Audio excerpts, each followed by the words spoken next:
A rip tore through the sky, and black rain started leaking out of the void.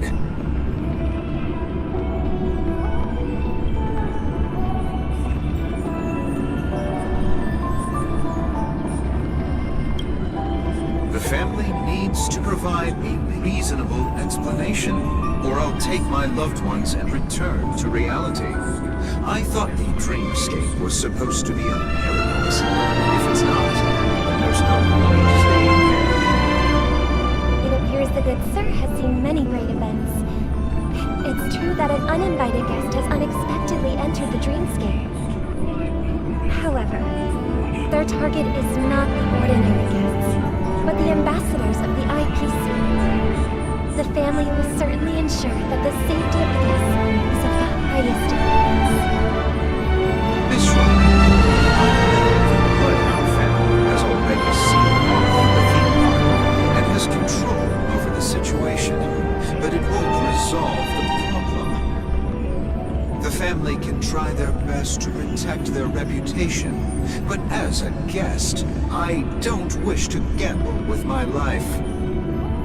But as you can see, sir, no innocent bystanders were affected in this incident. Perhaps the dreamscape is not as perfect as promised, but there's no place safer than dreams under the family's rule. I believe you know this better than I do. If this incident happened in your life, how many people would be able to walk away from it? I could stay here, but keep in mind, guests come to Penacony to enjoy the dreamscapes. They do not wish to be entangled in a conflict between the family and the IPC, so let's not have any more unnecessary incidents. Of course. With the Charlie Festival about to commence, we will spare no effort in preparations.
May I ask what happened here?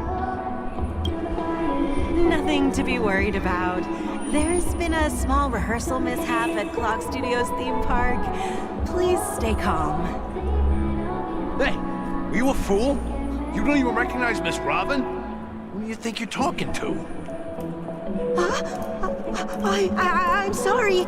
I've just been transferred to the Bloodhound family, and I'm still not too used to working on the streets. I didn't realize it was you. I'm so sorry. Hey, don't sweat it. You guys have a tough job. I know how it is. How's the situation looking? Oh, we've sealed off the theme park. Most guests are used to bizarre phenomena in the dreamscape, and so far, no threats have been detected. We can expect order to be restored soon. Rest assured, Miss Robin will intensify our patrols to ensure that no incidents occur. I trust you guys. But regarding what happened in the theme park, what do you hounds think about it? It's okay. Feel free to speak your mind. Well... Actually, I was there shortly after it happened. Is it true that the IPC's ambassadors came with ill intent? And that Galaxy Ranger who easily cut through the sky? Miss Robin, tell you the truth, Everyone's been talking about it. The myriad factions on Penacony have already been causing unease for everyone. Thank you all for your loyalty towards the family. The planet of festivities has indeed run into some trouble. A representative from the IPC. He's trying to regain ownership of Penacony and is prepared for a hostile takeover. Of course, the family did not agree. The result of the failed negotiations is as you see it now. I wonder. So this is the main reason why the IPC staff are banned from entering the Dreamscape. Did they apprehend the troublemaker in the end? Don't worry. Mr. Sunday is currently tracking his whereabouts, and he'll have something to show for it soon. However, given the situation, the IPC surely won't let this go easily. Therefore, we are relying on you hounds to maintain the order and stability of the Dreamscape. Please be assured, Miss Robin, we take our orders seriously. We won't let those IPC cronies get away with this. Thank you for your hard work. If there are any other members who still feel uneasy, please tell them on my behalf that protecting the Dreamscape requires everyone's help. This is a small gift prepared by the Iris family for the guests. There's one for you too. Please, open it at the Charmony Festival for an unexpected surprise. I can't believe I received a gift from Miss Robin. It feels like I'm dreaming. Wait, I am in a dream. If trouble comes knocking on our door, we're not afraid to go to war. Rest assured, the Dreamscape's peace will be protected by the Bloodhound family.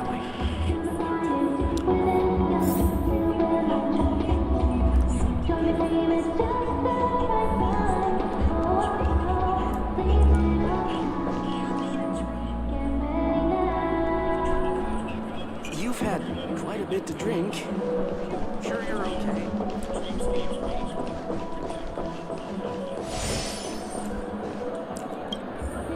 Miss Robin? That's the renowned cosmic superstar, Miss Robin! I didn't expect to meet a fan here. I'm honored. Welcome to Penacony, a world filled with wonderful dreams. I can't believe I'm actually meeting the real Robin! Shouldn't you be preparing for the Charmony Festival? Preparation is important, but the ceremony is fundamentally about sharing the Great One's harmony with everyone. If there's a chance to sing with everyone, I will not refuse. Regarding the recent mishap, I understand it negatively impacted some of our guests. As a member of the family, it's only right for me to come forward and offer my apologies to everyone. But, are you sure it was actually a mishap? Everyone saw those chips descending like rain and the red light tearing through the sky. Claiming it was merely special effects seems a bit far-fetched. Plus, I met that generous gentleman. He looked really out of it and kept talking to himself. Is this also part of the performance? Everyone, please do not panic. I believe that the family will give everyone a satisfactory answer in due time. Even if you say so, Miss Robin, it's hard to believe. Some people just never listen, do they? It's never ending. It just goes on and on. I'm getting really tired of this. Miss Robin? Still, I suppose I should keep on helping everyone. I am the epitome of joy, kindness, and goodness, after all. Huh? What was I just doing? And, who might you be, miss? Here, take this, little guest. This gift has been specially prepared for you by the family. Make sure to take good care of it until the opening of the Charmony Festival. Then, when the show reaches its climax, press the button together with the others around you. You never know. Something very exciting might happen.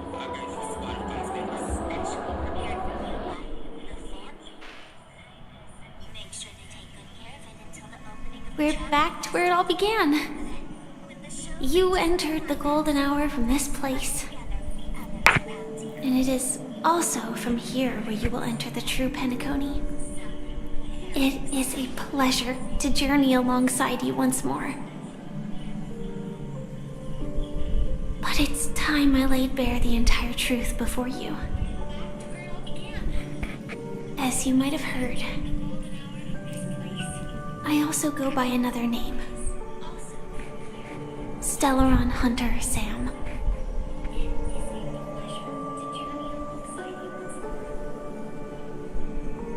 I know you have many questions. Do you remember when we encountered death in that strange dreamscape? When I was caught by that meme? In that instant before it killed me? I saw the reflection of another dreamscape in its ghastly pupils. So, following the clues in the script, I came up with some theories about the meme.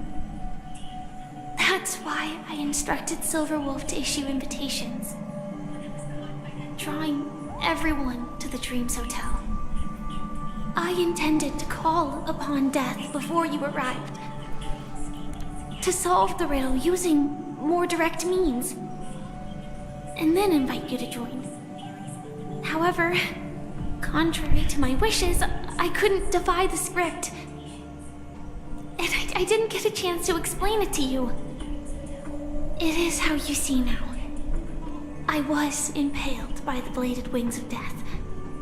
The heavy pressure of concentrated memoria miasma exploded in my mind as if it was actually reality. But after the momentary numbness subsided, I found that my body was absolutely unscathed. I was still alive. And it was just as I thought. I had arrived at a place starkly different from this beautiful dream. Beneath the dreamscape of Penacony lies another, more chaotic, more primal memory zone. Its name? Land of the Exiles. And so, then I returned to the hotel in the dreamscape, hoping to tell you of its existence.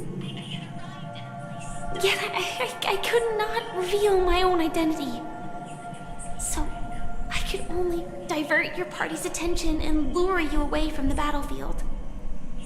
And after all my attempts proved futile, it wasn't until not long ago when a crimson blade of light shattered the high wall of the dream, causing you all to fall far into the abyssal depths of the dreamscape, that I was able to awaken you and your companions one by one.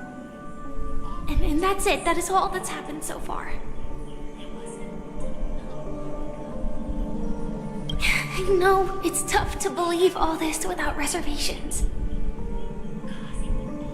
I just want to say, you are very close to the final answer.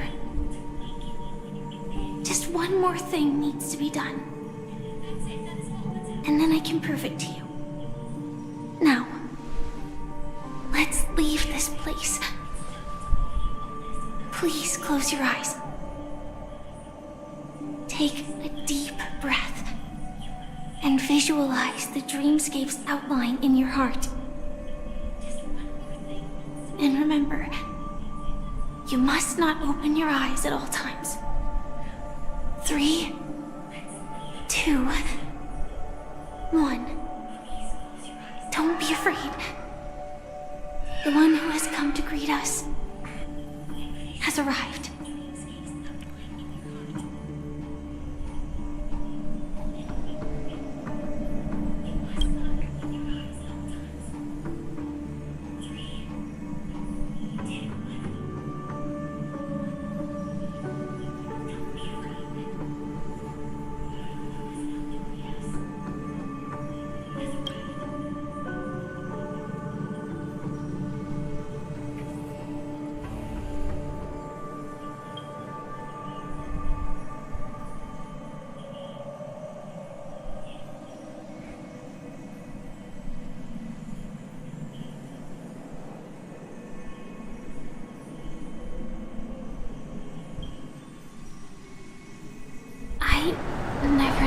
do this. Blade? Do you have a driver's license? I do. That is surprising. Why? Because this is Japella, the city of sins? No, it's nothing. I'm just thinking that you haven't slept in 20 system hours. Are you sure you're okay? I'm fine. I'll survive. Same goes for you. I'm not so sure about that. Slow down a bit. Infiltration is over. Feel free to activate Sam anytime you like.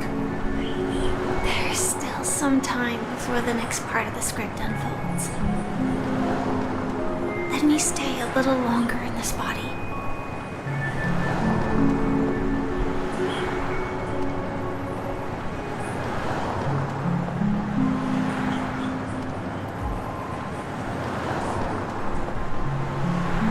Such a long tunnel. Didn't feel this long when I set off. In half a system hour, it will lead us to Kafka. And then comes the downfall of the Japella Brotherhood. Is that also part of the script? It's in your script too. Sorry. I didn't notice. Their destiny won't change just because of your selective ignorance. I told you before, it's a bad habit. What about you then? Is this the moment you finally find the death you've been looking for? As always, it's a blank slate. It's not on this planet. Why the sudden inquiry? Because I'm currently in a car with a sleep-deprived driver. I just want to get there in one piece. This car has full self-driving capabilities. I'll just put my hand on the steering wheel. Will that do? Hey, don't take everything so seriously. Elio would always say there's only one type of destiny. The inescapable type. He can see the future, and we, likewise, are aware of our predetermined end. But before that moment arrives, we can still choose what we do. We all have this right, don't we? After today, Japella's name will disappear from cosmic history, and the Everflame Mansion will take its place. In the not-too-distant future, you'll receive an invitation. That's your next stop. Land of the Dreams. Penacony. I hope you find whatever you seek there. Be it answers or salvation.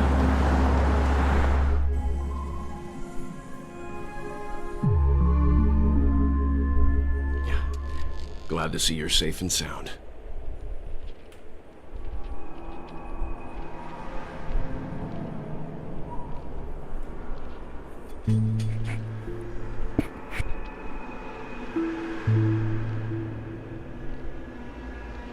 Close your eyes. This is the answer. Isn't it incredible? The monster that we have always known as Death is actually the guardian of the land of the exiles. It abides by a certain rule, abducting people from their dreams and bringing them here. The question that has been perplexing us, does death really exist in the dreamscape, appears to be a cognitive trap. It was laid by those orchestrating events from the shadows to cover up the truth behind the disappearances and the existence of this fortress known as Dreamflux Reef. Every emergence of that meme is related to the Watchmaker.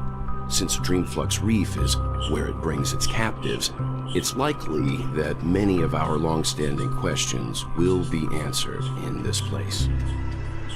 The atmosphere here is starkly different from the beautiful dream. There are no regulators here like the family. And they all look like they're mildly dazed. But from the whispers of the residents, I've heard a familiar name. Gallagher. It's that man again.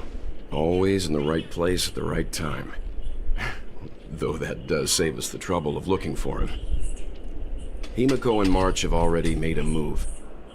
Get ready. We're about to set off. The real dreamscape. The land of the exiles.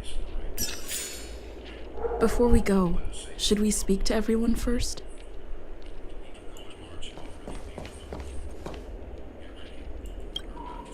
I am really sorry for waiting until now to tell you everything.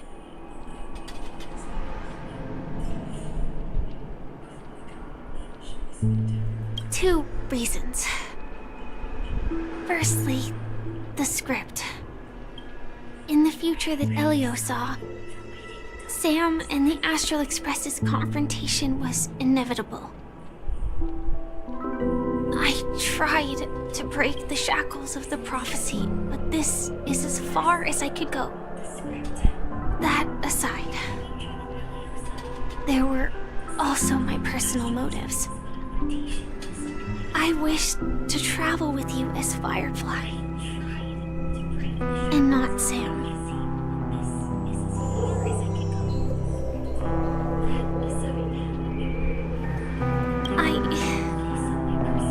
I get it. Being cautious around a Stellaron hunter isn't a bad thing.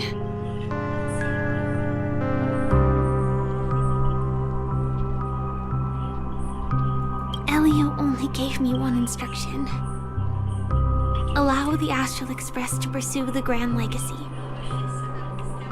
It means that the Watchmaker's legacy holds great significance to trailblazing. And to you. Elio's scripts used to revolve and expand around certain specific Stellarons. But with your appearance, this condition has apparently ceased to be appropriate. Perhaps he also saw the impossible in the future.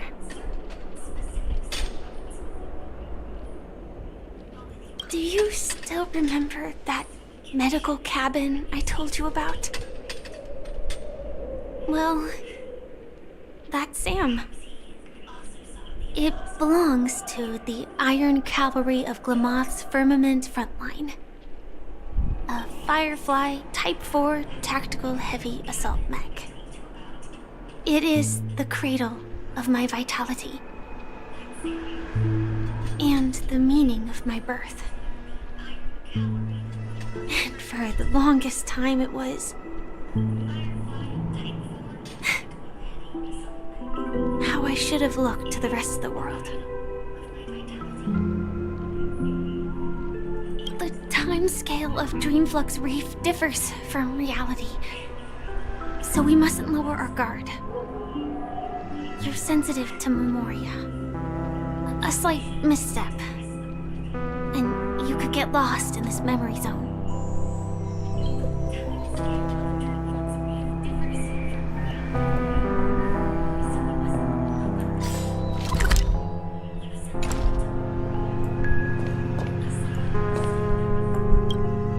Something on your mind?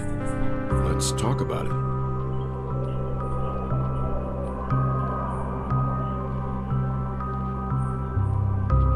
Before we found you, she'd already revealed her Stellaron hunter identity and shared a lot of information. Who would have thought that the Molten Knight's true identity was actually a young girl? For her, this is a secret that she cannot allow others to know. That being the case, I think we can believe she's willing to cooperate. But she didn't reveal all her secrets. I just can't shake the feeling that her situation is different from that of the typical dreamer. And I hope that doesn't lead to any dangerous predicaments.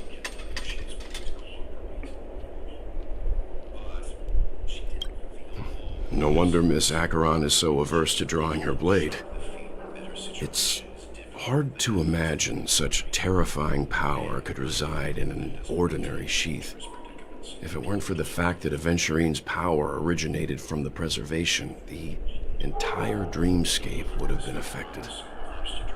Don't feel burdened by this. Even without that Stellaron inside you, Aventurine would still have found other methods to accomplish his goal. Let's just believe in Miss Acheron. And given her prowess, I don't think we've got anything to worry about.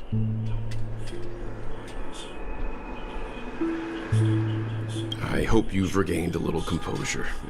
We'll move out when you're ready.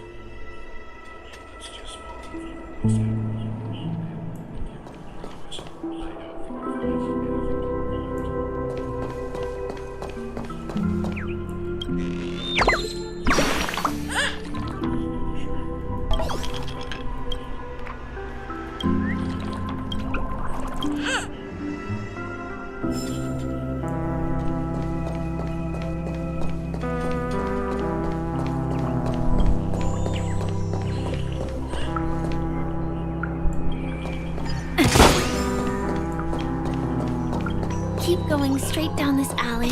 It'll lead to an elevator. It'll take us to the center of the land of the exiles.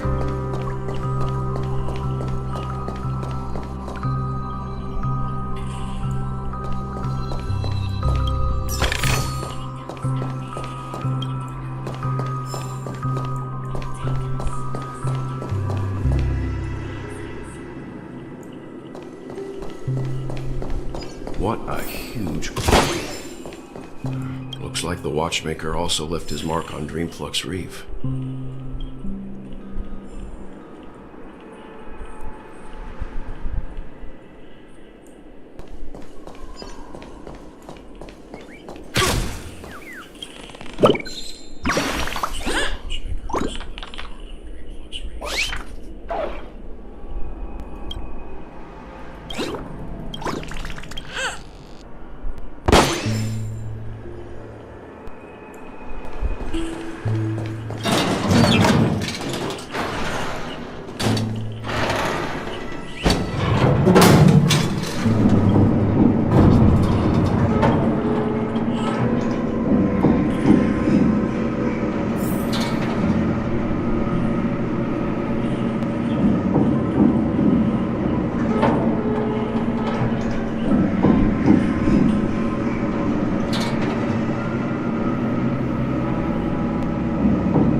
The atmosphere in this fortress is pretty different from that in the beautiful dream. When I first saw it, I was in awe too. The sky here, it's like a reflection of the 12 dreamscapes. What's even more bizarre is that this place is also separated into trade and residential areas. The layout may be simple, but the facilities are very comprehensive. It seems that there are quite a number of people living here.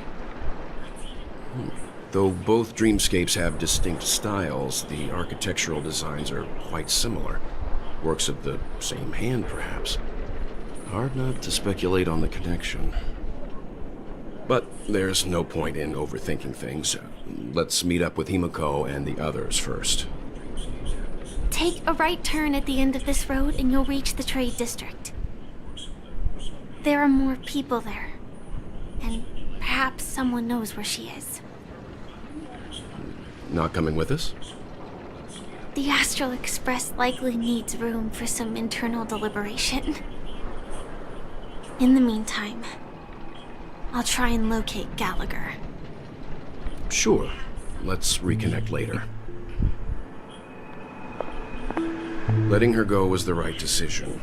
Further observations are needed before we decide whether to trust her. But first, there's someone I need to talk to. Let's go.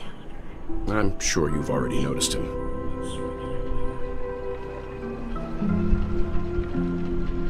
He's right over there. The Reverie Hotel's bellboy. How did he end up here? Misa. And right after Miss Acheron severed the beautiful dream. We'd better check, just to be sure. Perfect for me, and perfectly legal for me to stay.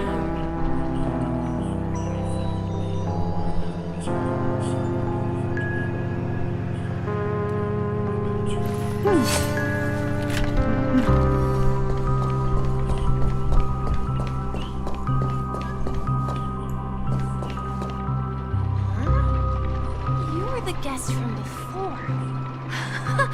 We meet again! And a new friend. Forgot to introduce myself. I'm the hotel's bellboy, Misha. Hello, Misha. I'm Welt. We met in a dream. Oh. And who might this be? Tick-tock! Old friend and new friend! Let's high-five!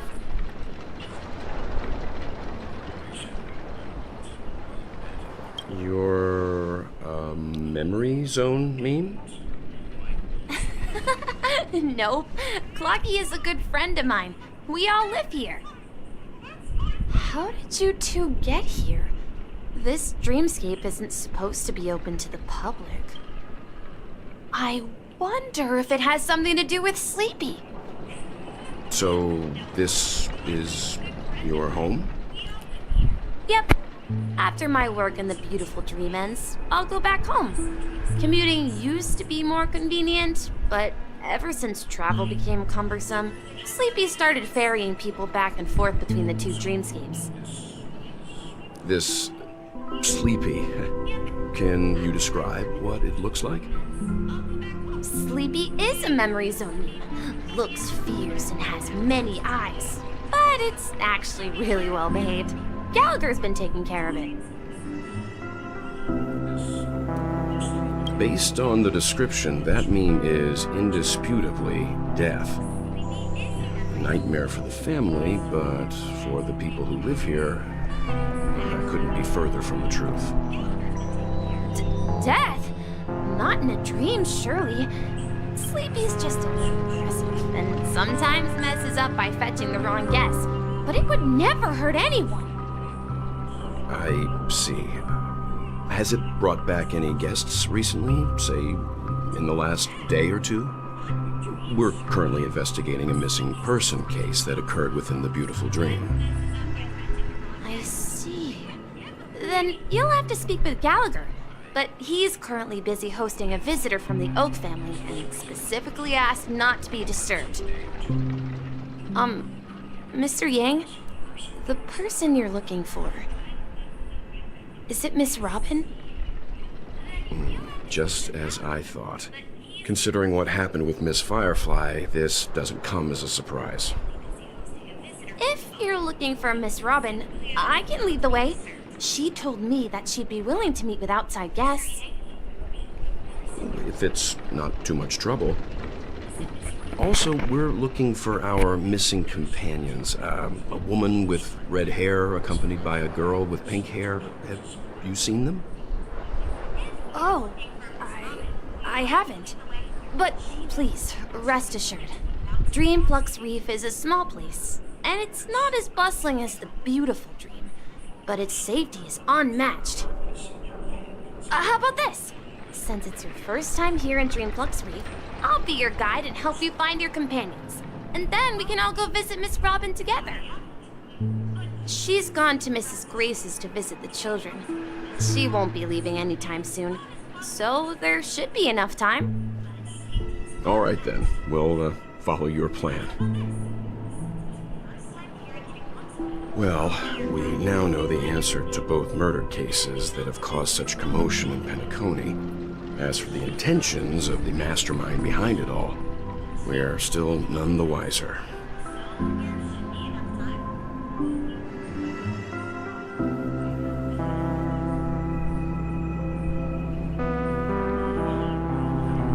Yes, that's my thinking as well. I'm not entirely certain, but we still have to find him one way or another. Say, you mentioned before that you saw a clocky that only you could see, right?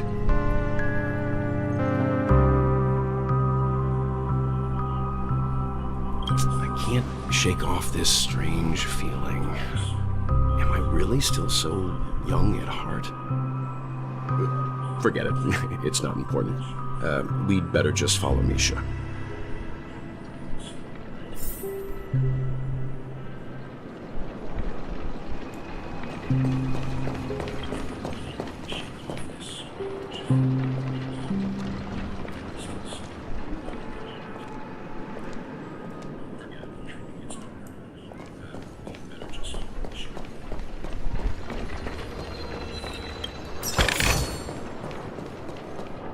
Everyone, look!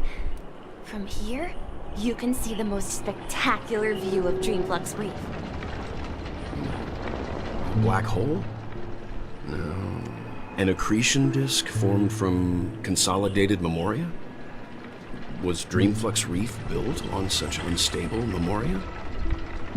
Oh, so Mr. Yang is also versed in memoria dynamics. I was just trying to figure out how to explain this huge hole to everyone. I bet you guys have a lot in common with Miss Kami.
Look! There she is!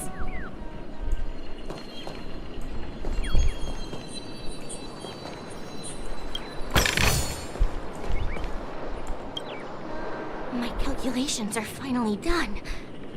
In another 10 system hours, the above dream will swallow the dream below. My hypothesis was correct. This place will cease to exist as the dream devours everything. Who are you all, and why haven't you left yet? This place is about to disappear.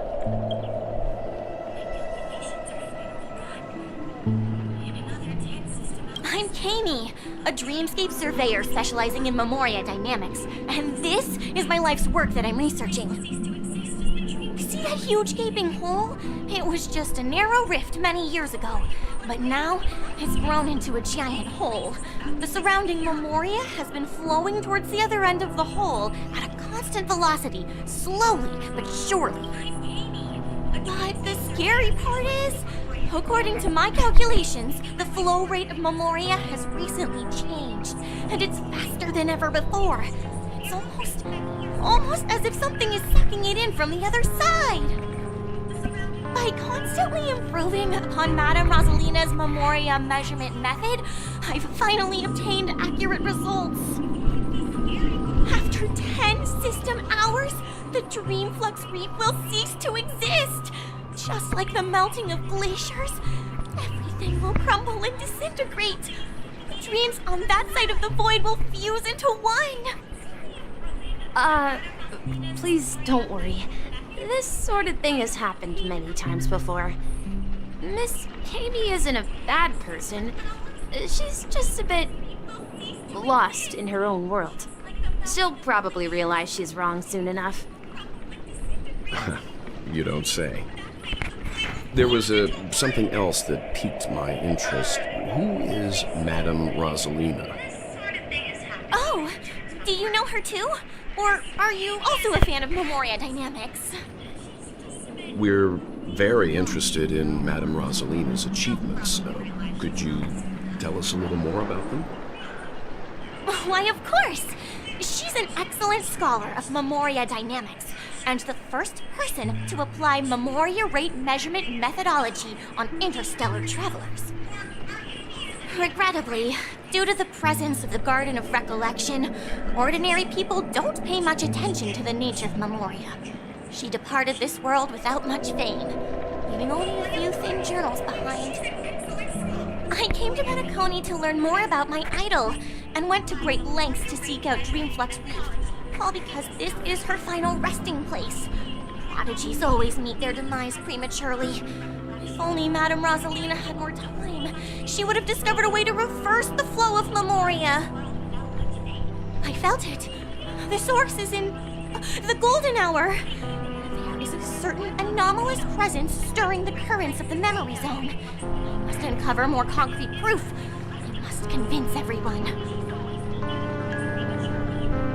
Does the name Madame Rosalina sound familiar to you?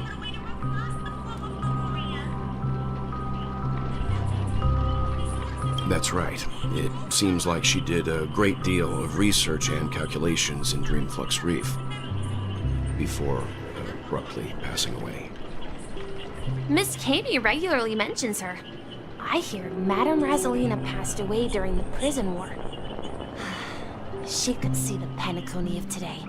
Its people building homes in the memory zone. I bet she'd be really happy. Perhaps. Our destination is the commercial district. That's where the largest crowds gather in Dreamflux Reef. We might be able to find the others there.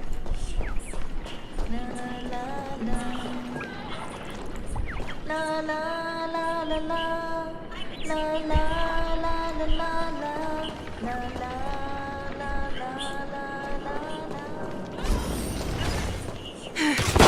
Let me go! Please, come to your senses. I'm begging you.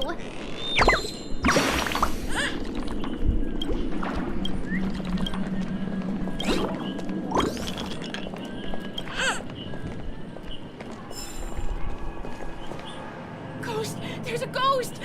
Don't come near me! Oh my. I'm human and so are you. Can you get a grip?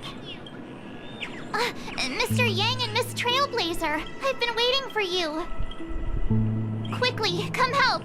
I bumped into a member of the family on the way here. He was so scared and I just wanted to calm him down.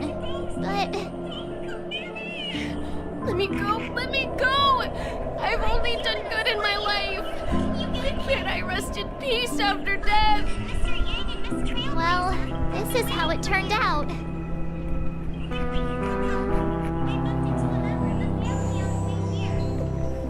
Ha, you're a regular comedian. He thinks he's dead. Although, when I first fell in, I also thought the same. Dear guest, this is not the afterlife. This is Dreamflux Reef.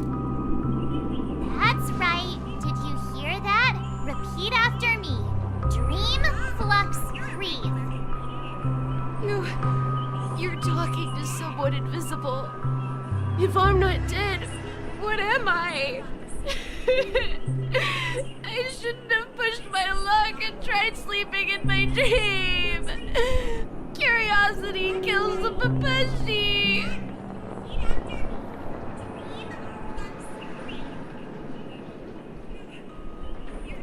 Stop asking! You'll Alert the monsters! All the dead are right here. All of them! You're not talking about the memory zone meme, are you? Don't say that name! It's all your fault. They're coming!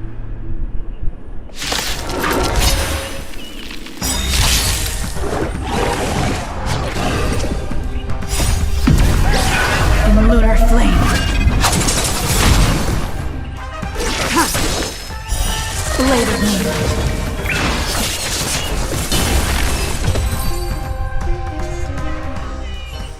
He passed out. His intense negative emotions attracted the nearby memory zone memes. I see. But why aren't the other people around here scared? Unlike in the Sweet Dream, people here don't see memory zone memes as dangerous monsters. And even if they pose a threat, people can easily escape by forcing a wake-up call. But we can't just leave this man here.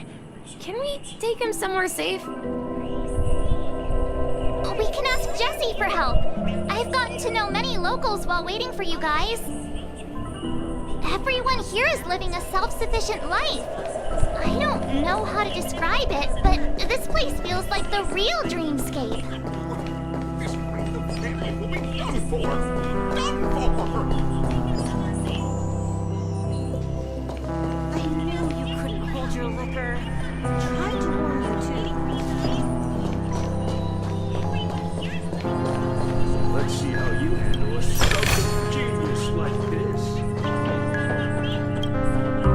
Evening, Jessie. Is it evening? Welcome, Miss March. Who might these be? These two are my friends. As for the man lying on the ground, he's a scaredy cat who fainted from fright. I see. Another poor guy who accidentally ended up here. I'll take care of him. There have been a lot of new faces lately. Things must be tough in the beautiful dream. The few remaining havens of freedom in Asdana will soon face trouble. Do such things often happen here? Not really, but they're becoming more frequent now. Guess it's one of the signs of the Sweet Dreams collapse. This man has had quite the shock.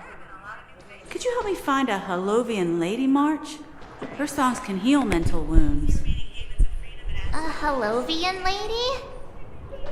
That must be Robin. She's also here in Dreamflux Reef. Huh? Robin? But I thought she... Oh, right. If Firefly is here safe and sound, then it means Robin must be okay too. Misha's about to take us to her to find out what happened. But for that, let's meet up with Himiko. You were with her earlier, right? We met some stowaways in the residential area. Most of them came from neighboring star systems. I heard that places like Dreamflux Reef are scattered throughout the memory zone of Asdana, like islands in the ocean. They existed before the family arrived. I also heard that when Dreamflux Reef took shape, it was the center of all dreamscapes in Penacony. If that's true, it's no wonder there are so many similarities between this place and the Sweet Dream. Himiko must be gathering information. Let's hurry up and get going.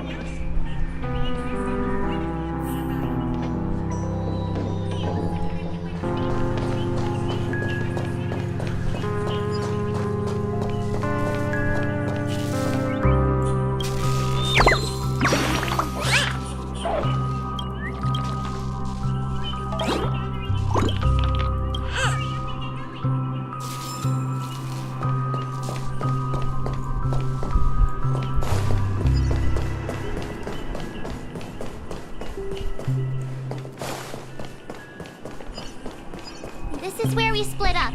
She can't be too... So that's how it is. I never imagined we'd gather the remaining details here.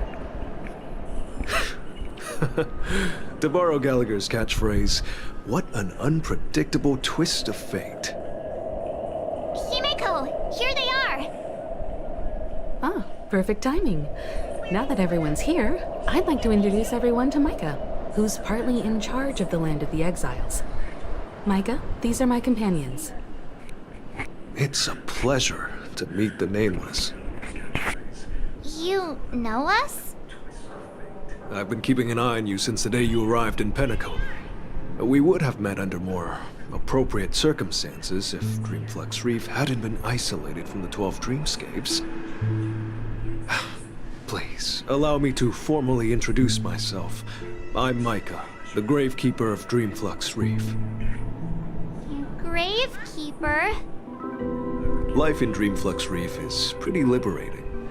Everyone here mostly keeps to themselves, without meddling in others' affairs. My daily task involves cleaning a few tombstones. You're too modest, Micah. When lost dream chasers stumble upon this place, you're the one who takes care of them, guiding them back to the sweet dream, or showing them how to survive the wild dream chaos. So, guardian of sorts. Were you talking to me, Mr. Yang?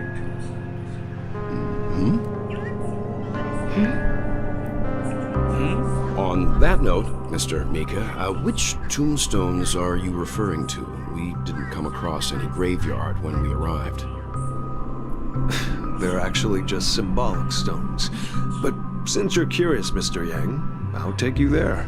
I have a feeling you might find something of interest there. But before that, you have an important guest joining you. An important guest? Who could it be? This way, please. The roads here in Dreamflux Reef are a bit run down, so watch your step.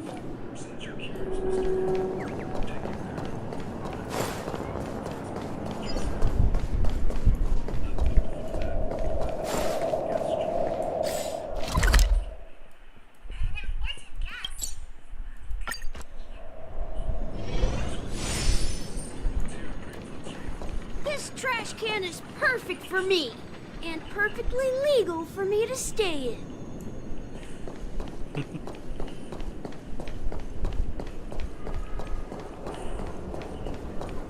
There she is. It really is her! Miss Robin!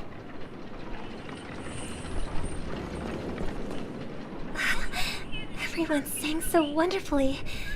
It's not often that I tried this music style, but I've gained some valuable insights from it. Oh, I can't thank you enough, Robin. Well, these kids have made incredible progress in only a few days. It was nothing, Grace. I merely taught them how to sing. It was you who brought hope into their lives. Life must be quite difficult for them in reality, I imagine. That's right. Whenever it's time to say goodbye to these kids, they're reluctant to leave. But I've explored every corner of Dreamflux Reef, talked to everyone I met, and they all told me the same thing. This shattered dream is not worth clinging to. It seems you truly are a child of the Harmony. Emma and Andy are orphans I took under my wing. Carol there, with her blind eyes, used to work at a nutrition center in the outer ring of Penacony. And as for Gary, he's been living with autism since he was a child. They're not old enough to enter the sweet dream managed by the family. If we compare people to birds, these kids are like fledglings with impaired wings. But in this dream, well, they can fly freely. Even if they stumble along the way, well, they're still relying on their own strength. And me, an old lady with no legs. Well, without this dream, I couldn't even walk toward them. I'm glad that you found a new life here in Penacony. It's just... Don't worry, Robin. Dreams have their significance, but they aren't everything. Both the children and I understand this. No matter how long we fly through this dream, we will one day return to reality. But you know what? Emma and Gary aren't plagued by their insecurities anymore. No, and Carol is learning how to cope with her blindness. And Andy is livelier than ever. Well, even I've become more optimistic. You see, in dreams, we learn how to live. Once we return to reality, we learn how to survive. And should our feathers be damaged, then we share our wings with one another.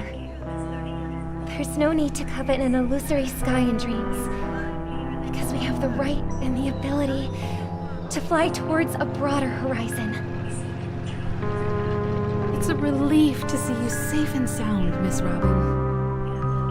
It's nice to see you all again, Astral Express crew. I heard my disappearance caused quite the commotion out there. I'm really sorry about that. Since you're here, can we assume that you're fully aware of the situation in Penacony? Ever since I returned to Penacony, my voice started to change, until it gradually faded away. At first, I thought it was a temporary ailment, perhaps due to having been away too long. I thought maybe it just takes some time for my body to acclimate to the high concentration of Memoria and Asdana. But now it seems the root of the problem goes way beyond me. There are elements around me that don't align with the harmony. Losing my voice is just one of the signs of the Sweet Dreams collapse. The Sweet Dreams collapse? That memo keeper mentioned the same thing. So it's real. While I was away from Penacony, the boundaries of the 12 dreamscapes kept expanding outward. But whenever I mentioned the anomalies in my dreams, all the family heads refused to talk about it. Only my brother was willing to respond.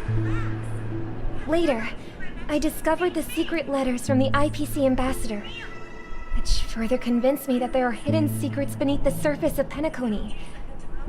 So, following the clues in the Oak family's dossiers, I found my way here. The land of the exiles, concealed by the family under the guise of death. A dream within a dream. Penacony's past is buried. Hearing you speak, it sounds as if your voice has made somewhat of a recovery. I hate to admit it, but the harmony in this place resonates more broadly than within the Sweet Dream. It's regrettable, but the family has experienced betrayal. The traitor, or traitors, abandoned their original principles and, using the name of harmony, exploited people's weaknesses to turn Penacony into the planet of festivities, trapping everyone in the illusion of the Sweet Dream. This is not the strong defending the weak, but rather the strong exploiting the weak. A world without equality won't ever be favored by the harmony. And naturally, those voices blessed by them have lost the ability to sing. Could there be another force influencing the family's shift in philosophy, Miss Robin? Considering what happened with Acheron, it's difficult to conceive of another entity within the realm of the harmony capable of influencing everyone. Unless a power surpassing that of an emanator is involved. I'd heard about what happened to the Xianzhou Alliance, but as far as I'm aware, the family hasn't faced any such external interventions. Who knows? Perhaps I've just been away too long and missed something. Regardless, I cannot accept my home is moving towards the very opposite of what the harmony represents, while still claiming to uphold it.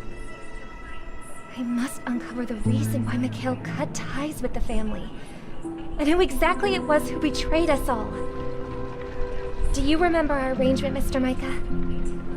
Well, here's my answer. I've decided to forgo my role, and never step foot on the Charmony Festival stage again.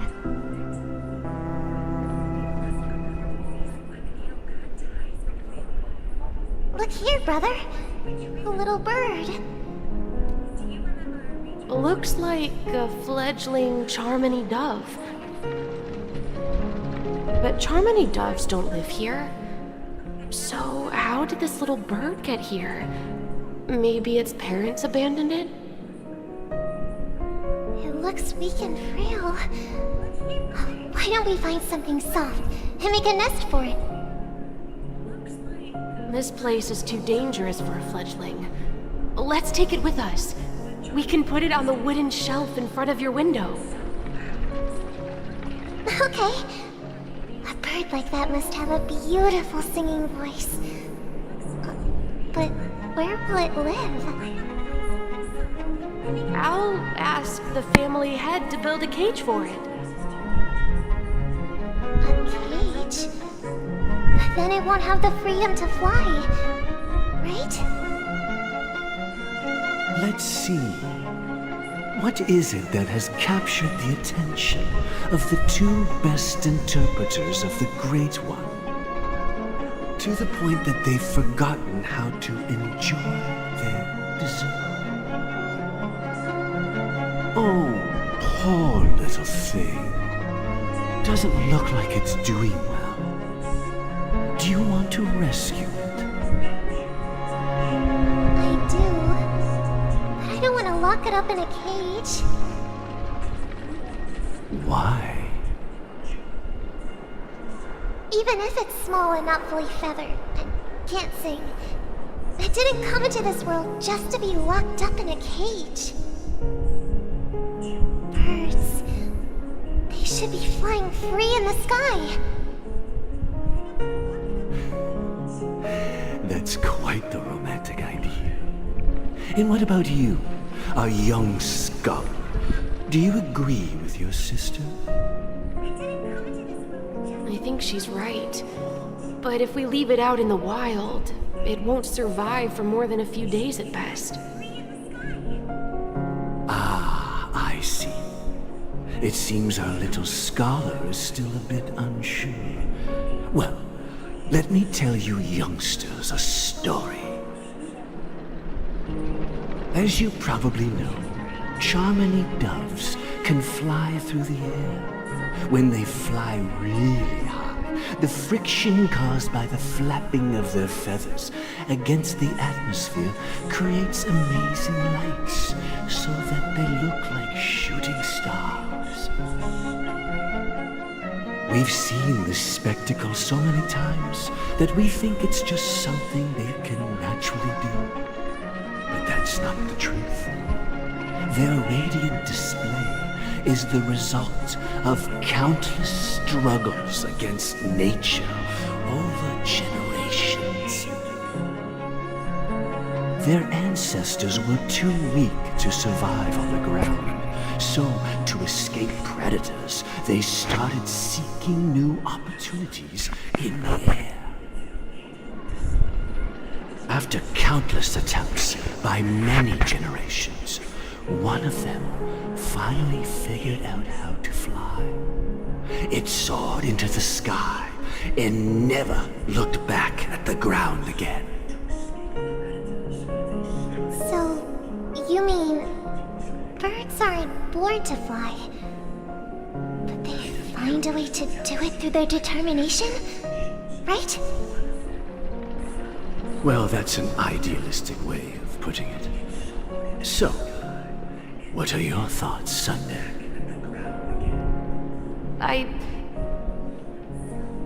I think people believe birds are meant to fly because they've never seen those birds crashing to their death. That's an interesting perspective. So, have you decided what to do with the bird now?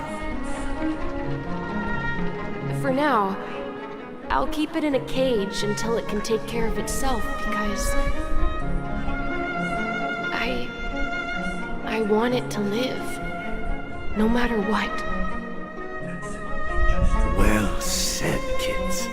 It seems each of you has found your own answer. Your insights are truly remarkable, and I hope they come true in their own way.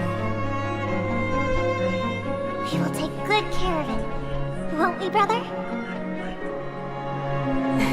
Yeah, but Mr. Gopherwood, there's one thing I don't quite understand. And what might that be, my son? What if this little Charmony dove never learns to fly in the end? I mean, if there are fledglings in this world that can never fly throughout their lives, should we let them go back to the sky, only to see them crash to the ground and die? Talking in your sleep, Birdie? Time to wake up.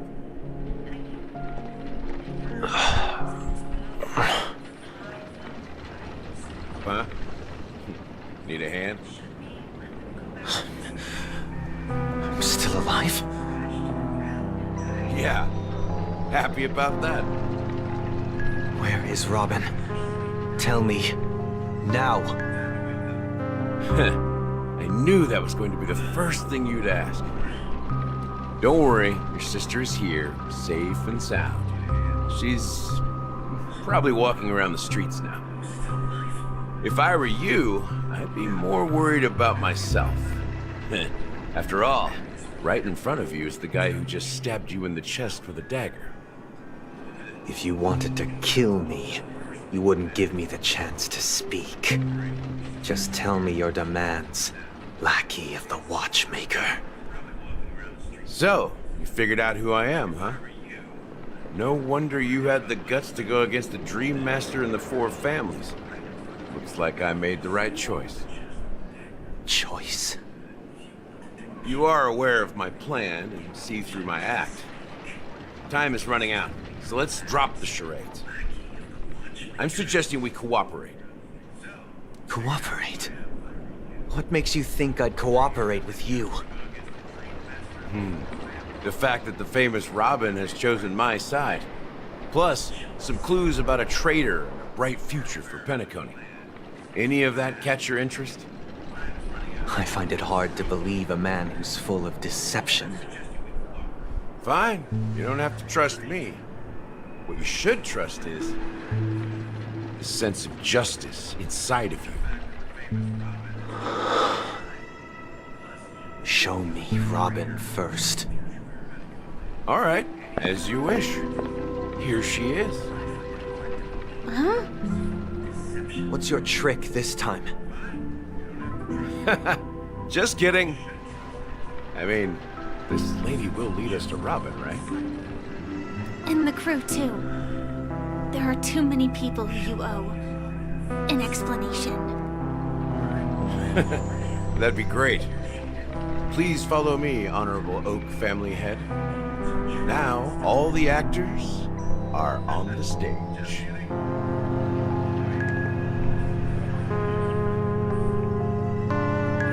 This is the monument I mentioned earlier. The names inscribed on it should be familiar to all of you. Rosalina and Tiernan. When Penacony was known as a frontier prison, it was the Trailblazers who connected it with the stars. They were the heroes who saved Asdana, and their names deserve to be immortalized. Not just on the small stone tablet, but in the annals of history for all of time. However, today, the planet of festivities is nothing but sweet dreams. That heavy piece of history is all a distant memory. Just like that prison. If their names are inscribed here, then that means... According to Micah, they died long ago. Rosalina was killed during the War of Independence. She ventured alone into the heart of the star system to investigate the flow of Memoria, but she never returned. Tiernan was a skilled gunslinger, strong and reliable. He led the people through countless battles, but he didn't live long enough to witness the arrival of true peace. In the decade following the war, Penacony faced challenges internal and external. To protect Asdana, Tiernan took up the way of the Trailblaze and led the Lampmoth family to explore beyond the system, only to be surrounded and wiped out by the Swarm. Though I had expected as much, the tales of these heroes truly are sorrowful. True to the title of Trailblazer, they spent their lives venturing into the unknown. But what about this tablet? There are no names carved on it. When Dreamflux Reef was created, its owner was still alive. However, he insisted on erecting a monument for himself, saying that it will happen someday. Here we meet again. Everyone from the Astral Express. Robin.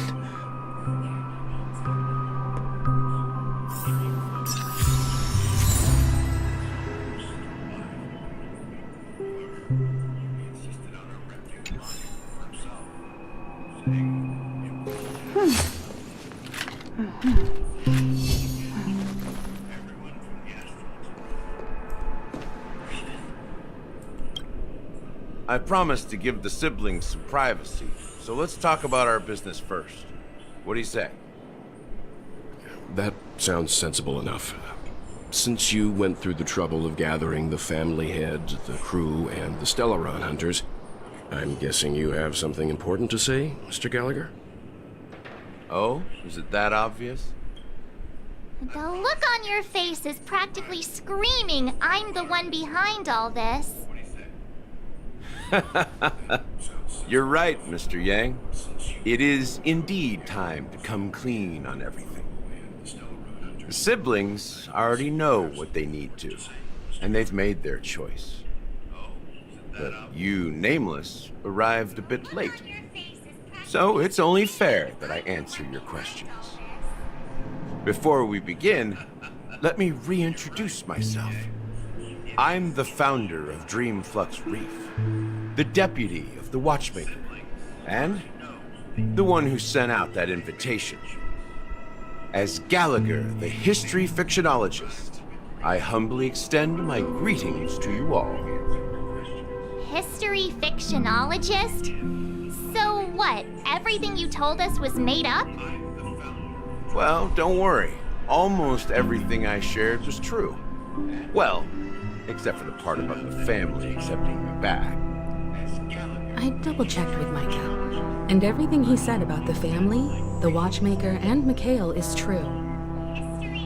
Thank you for your understanding. Now let's get down to business.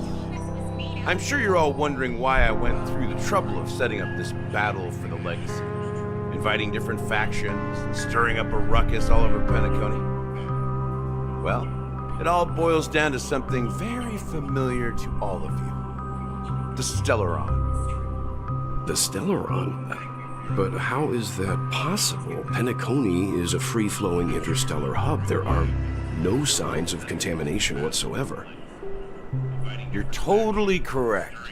So, care to take a guess at what that means?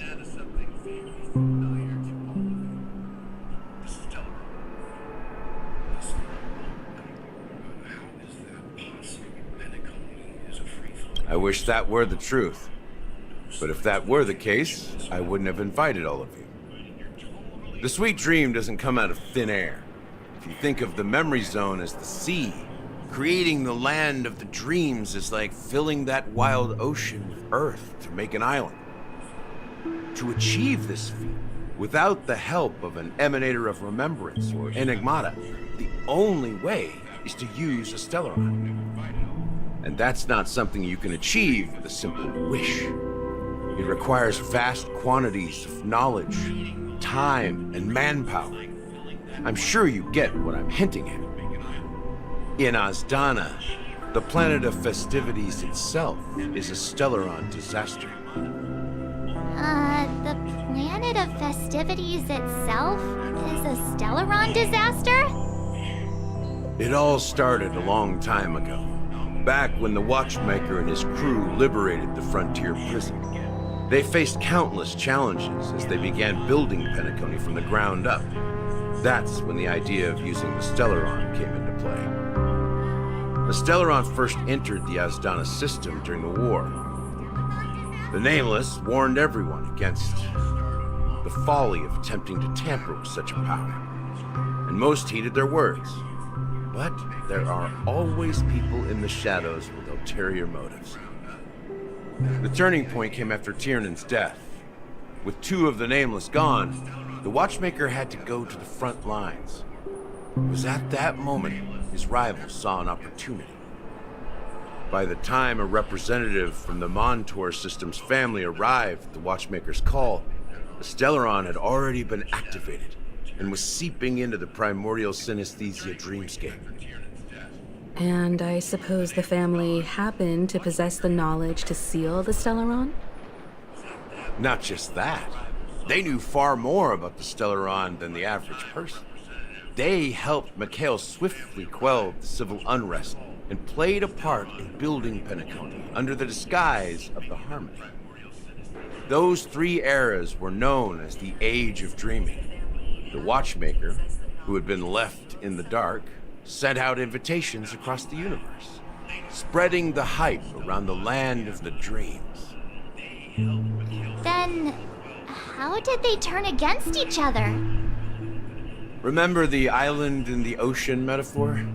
The truth is, the Stellaron was never truly sealed.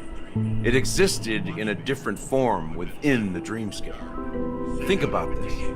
What would it cost to create and maintain such a lavish dreamland? It's people's lives. The opulent dream is built upon the decay of spirits, with a toxic elixir called pleasure flowing through the dreamscape. It tempts people to indulge in the dreamscape, and gradually their minds succumb, becoming nourishment for the sweet dream. Confusion, laziness, cowardice, weaknesses that plague humanity were magnified and nourished by the family. Penacony became a new kind of prison, even more impenetrable than the previous one. Sadly, we realized this far too late. By then, the family had a firm grip on Penacony, swiftly quelling any opposition that arose. At my wit's end, I had to use the power of the Enigmata and sought refuge in this chaotic realm. Over the years, I created a meme within this dream for our use. Dormancy. That's its real name. We exploited a loophole. You see, regular people can't fall asleep again while they are inside the dreamscape. So this is the true meaning of the impossible. You sent out invitations in the Watchmaker's name to find forces capable of resolving the Stellaron disaster and draw them into Penacony to uncover the truth. It's not just that. Above all, I wanted to see what happens when the major factions engage in a struggle for the legacy. Since this is the Watchmaker's first announcement in decades, the traitor within the family is bound to reveal themselves. So, the legacy is just a facade. If you want to consider the Stellaron as the legacy, I'm totally fine with that. If that's the case, where is the Stellaron now? That's a question for Mr. Wings. The Stellaron is still under the family's control, and as the head of the Oak family, I'm sure he holds all the answers.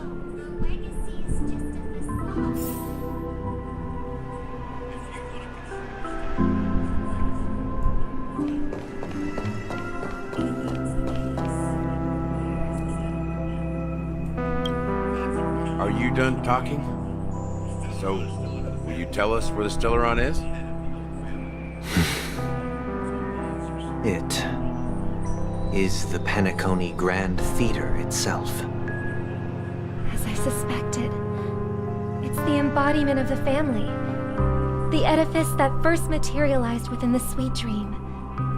That's what turned Penacony into its current state. As for the person who employed its power, it is in fact Mr. Gopherwood, the current Dream Master. Well, that was easier than I thought. Did you conduct your own investigation already? Correct. When I was trying to track down the person who murdered my sister, apart from you, Gopherwood was my second suspect. Confronting me first turned out to be a smart move on your part. I didn't have other options. The Dream Master has been elusive. and even the heads of the families can hardly get an audience with him. Moreover, Mr. Gopherwood has been kind to my sister and me.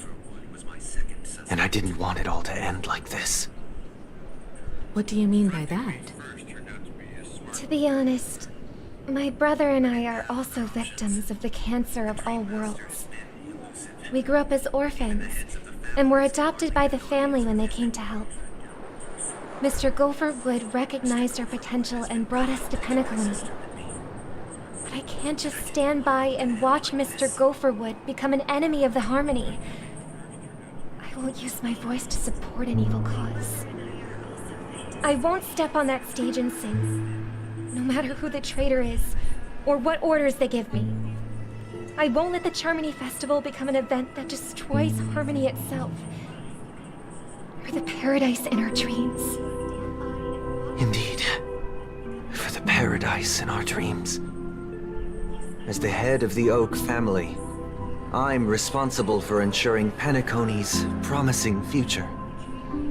Robin and I will head into the sweet dream and confront the Dream Master. And if it turns out that the family has truly strayed from the Harmony, I'll fight alongside you. We'll put the Charmony Festival on hold and make sure Mr. Gopherwood pays for his blood debt. The enemies you are about to face aren't like this old dog here, who can barely even bark. Since our interests are aligned, why don't we team up? Maybe, just maybe, we'll have a shot at success. We have always been following in the footsteps of our nameless predecessors, and there's no reason to stop now. Yeah, we Nameless won't back down from a challenge. Isn't that right, Miss Trailblazer? Since our interests are aligned, why don't we team up? Maybe, just maybe, shot at success. Exactly! It's time for the crew to save the world once more. Rest assured, sitting on the sidelines isn't in our nature. Mr. Sunday, Miss Robin, I'm willing to accompany you on behalf of the Astral Express. Having a third party present should help with negotiations, and could make all the difference if things get ugly. Thank you, Mr. Yang. Thank you all very much.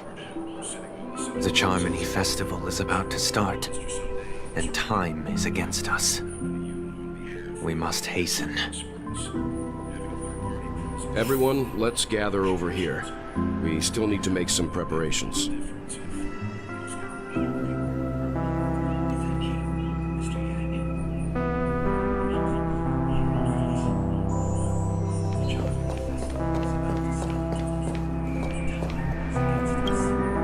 I may have been quick to step up to the plate, but confronting the Dream Master could be a very dangerous affair.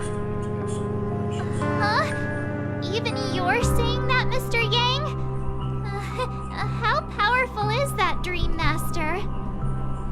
He's the leader of the families of Penacony, and he has the entire power of the Harmony behind him. Not to mention the Stellaron in his possession. We must proceed with great caution. Maybe you can just stay behind this time, Mr. Yang? No, that won't do. Even if we count Robin as an ally, something felt off about Mr. Sunday just now. Although, I can't quite put my finger on it. I have to make sure he won't turn against us when things start to get dicey. You're still carrying the keepsake the IPC envoy gave you, right? May I borrow it for a moment?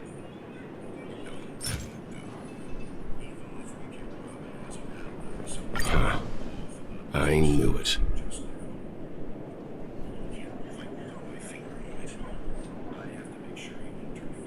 As I suspected, this chip Aventurine gave to you is actually a miniature transmitter.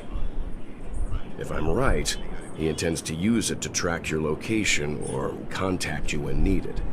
As it so happens, this may actually be of some use in the current situation. Aventurine? Is he still alive? And what does he have to do with our mission to confront the Dream Master? Remember what I said earlier? Working with the IPC is a way to keep the family in check. If negotiations go south and the family show their true colors by going after the Stellaron, I'll use this transmitter to send a message to the IPC. It'll be just the opportunity the IPC ambassador was hoping for. The only question mark in all of this is Aventurine's current status. But the IPC is always listening, especially senior strategic investment department heads like him. Getting the message across shouldn't be a problem. Good luck to you, Welt. Well, you take care too. If anything goes wrong, don't worry about me. Just make sure to seal the Stellaron. Spoken like a true hero. Even if the Dream Master is innocent, the family's corruption runs deep. I won't make the same mistake Mikhail did. Let's wish him the best of luck. Don't you have something else to tell us, Gallagher? Why would you say so? Before we departed, the conductor asked us to inquire about the 3 nameless in Penacony. We've already collected intel about Rosalina and Tiernan, so the only one left is legwork. If I'm not mistaken, we've already met him somewhere, haven't we? It's not enough to say meet, but the answer is pretty obvious. After all, I've hinted at it in quite an evident way. I've been watching over you ever since I received the reply from the Astral Express.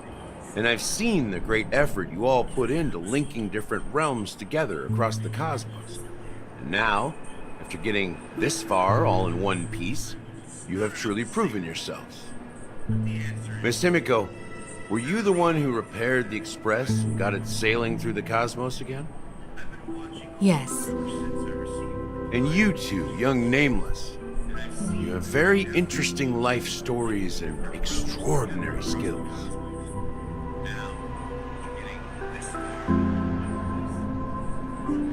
I don't know much about my life story, but I do have extraordinary skills. You're full of energy. Please send my regards to the conductor, Pom Pom. Please let them know that their friend had fond memories from his time aboard the Express, which he reminisced on every time he had a good drink. As for the last Nameless, he embarked, disembarked, and embarked again, traveling in a great circle, ending up back where he started. On his deathbed, he told me to find the Astral Express and deliver an invitation to the future Nameless. He left behind a special gift, a true legacy. Something that belongs only to the successors of the Trailblazers. Come with me. Now is the time to reveal it.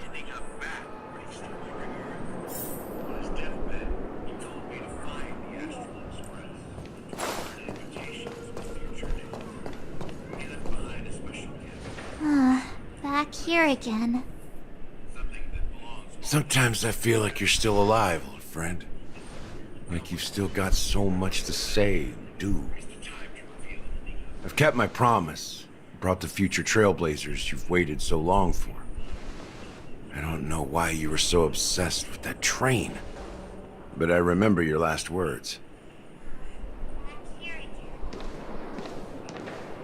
Don't let us down, old man.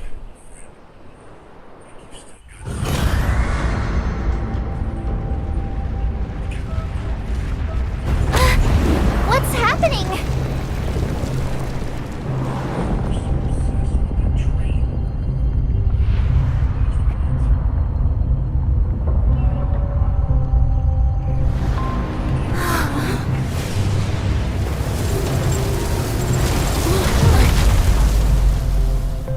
क्या बात है भाई?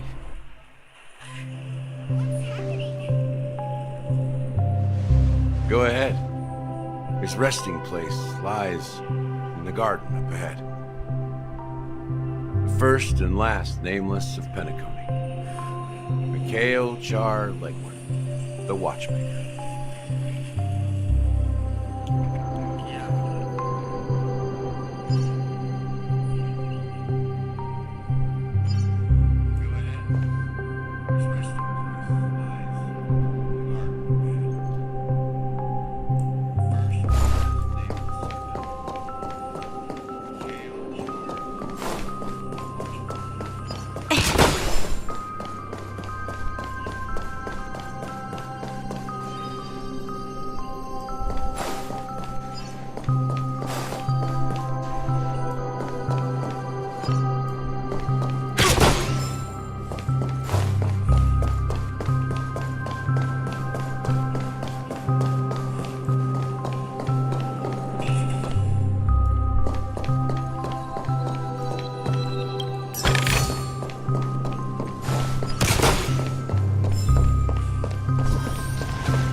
watchmaker is the third nameless. Even I could guess that one. The legacy he left behind was a dream bubble. I believe inside that bubble, there's something that holds meaning only for the nameless. After all, when I checked its contents, I found nothing inside. Maybe some trailblaze runes? Even more mysterious than me. Well, let's have a look.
What's going on? Seriously? There's nothing inside this dream bubble? How could a dream bubble be empty? Just as I suspected. That old man always had this strange belief in the nameless and the trailblaze. And I never understood where he got that confidence from. Especially since he never managed to get in touch with the Express while he was alive. I could never figure out what was going on in that old man's head. But this empty dream bubble is so typical of him. He was always full of weird fantasies and incomprehensible romanticism. I never understood where he got that confidence. Mischievous old man. Especially since he never managed to get in touch with the Express. Didn't expect him to leave anything concrete behind anyway. Don't think that's the case, Gallagher. I'm sure Mikhail has left us the most precious thing of all. Don't start getting all philosophical on me, all right?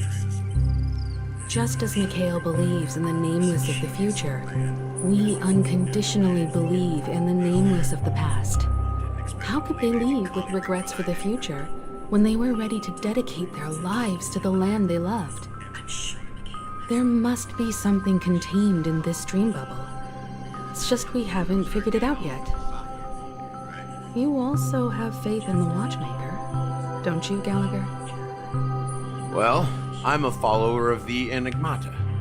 My philosophy forbids me to have faith in anything. That's why I understand what faith means in the path of Trailblaze. And I also want to know what he left behind. I'll leave it to you guys then. Can I borrow your pet? I need to make a trip back to Golden Hour and check something at the Dreamscape sales store. It's for Mikhail, and for the future of Penacony.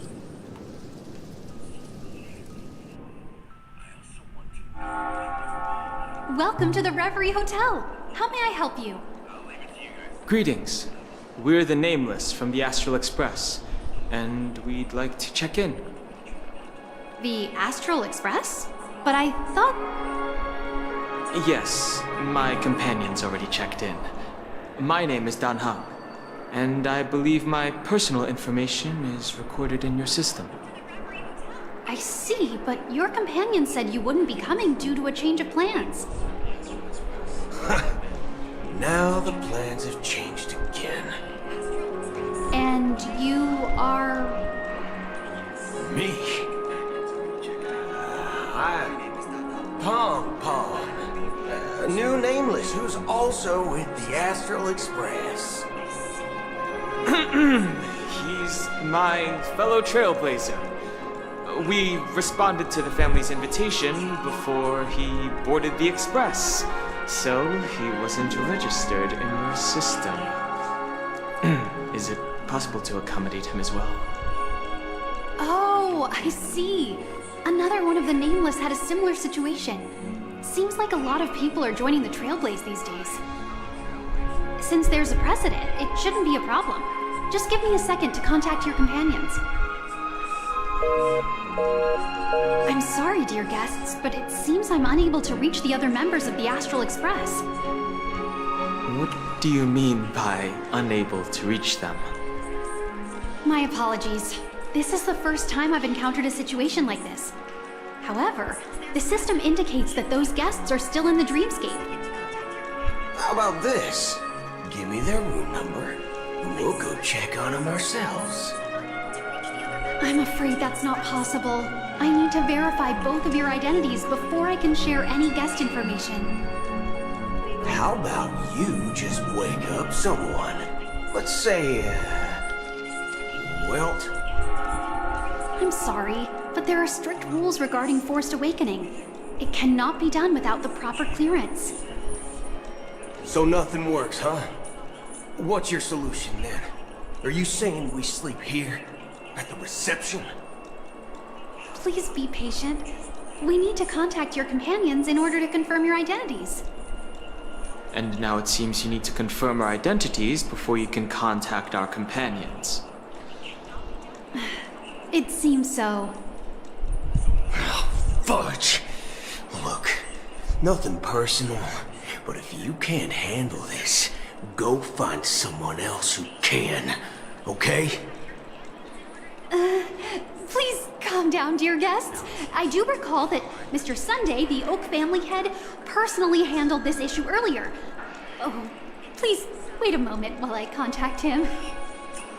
I don't think she's trying to give us a hard time. She really just doesn't know what to do. I have a bad feeling about this. You tried to contact them on the Express earlier, but they didn't respond. Something doesn't seem right. I need to leave for a moment. You can stay here with the receptionist. Sure thing. Just don't keep me waiting forever. Don seems pretty worried about his companions. I should give him some space. Stressing out about it won't help anything.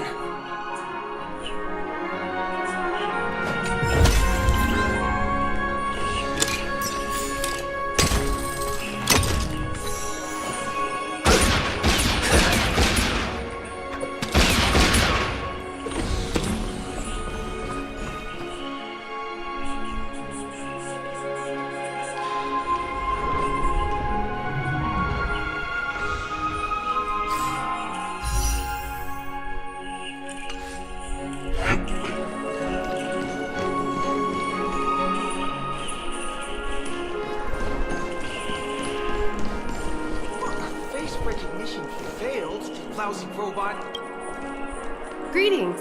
I'm Cody of the Bloodhound family, head of security for the hotel. How may I assist you? Hello. So, there's something I wanted to ask about. I've been hearing some unsettling rumors about certain incidents that might affect the Charmony Festival. Do you think there's anything to be worried about? I've traveled all the way from the Hayahi Federation, and I don't want my trip to be ruined. What do you mean? Wait, you haven't heard? I'm not sure where you heard those rumors, but they're completely baseless. I can assure you, as a representative of the Bloodhound family, that everything is going smoothly for the Charmony Festival. At present, all of the families are focused on making sure the festival starts on time. Even the Dream Master himself has arrived. So don't worry, your trip won't be in vain. That's a relief to hear. She doesn't appear to be acting So, it seems that even the hotel staff are out of the loop.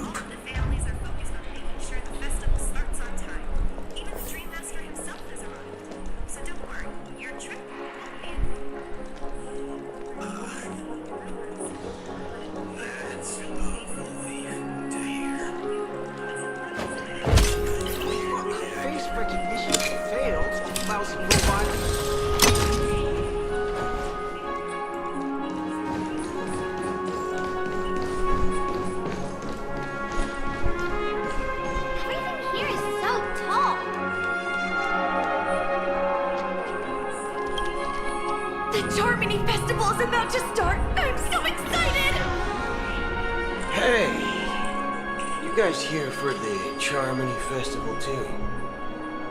Well, I didn't come all the way here specially for the festival. Honestly, I don't really even know what it's about. But I heard it's a lot of fun! Well, back in my homeworld, Anaria, we have festivals like that all the time. My dad threw me a birthday party one time that was just as extravagant as the Charmony Festival. Oh, come on! The Charmony Festival is a once-in-an-amber era event! How can a birthday party compare? Well, you never know, right?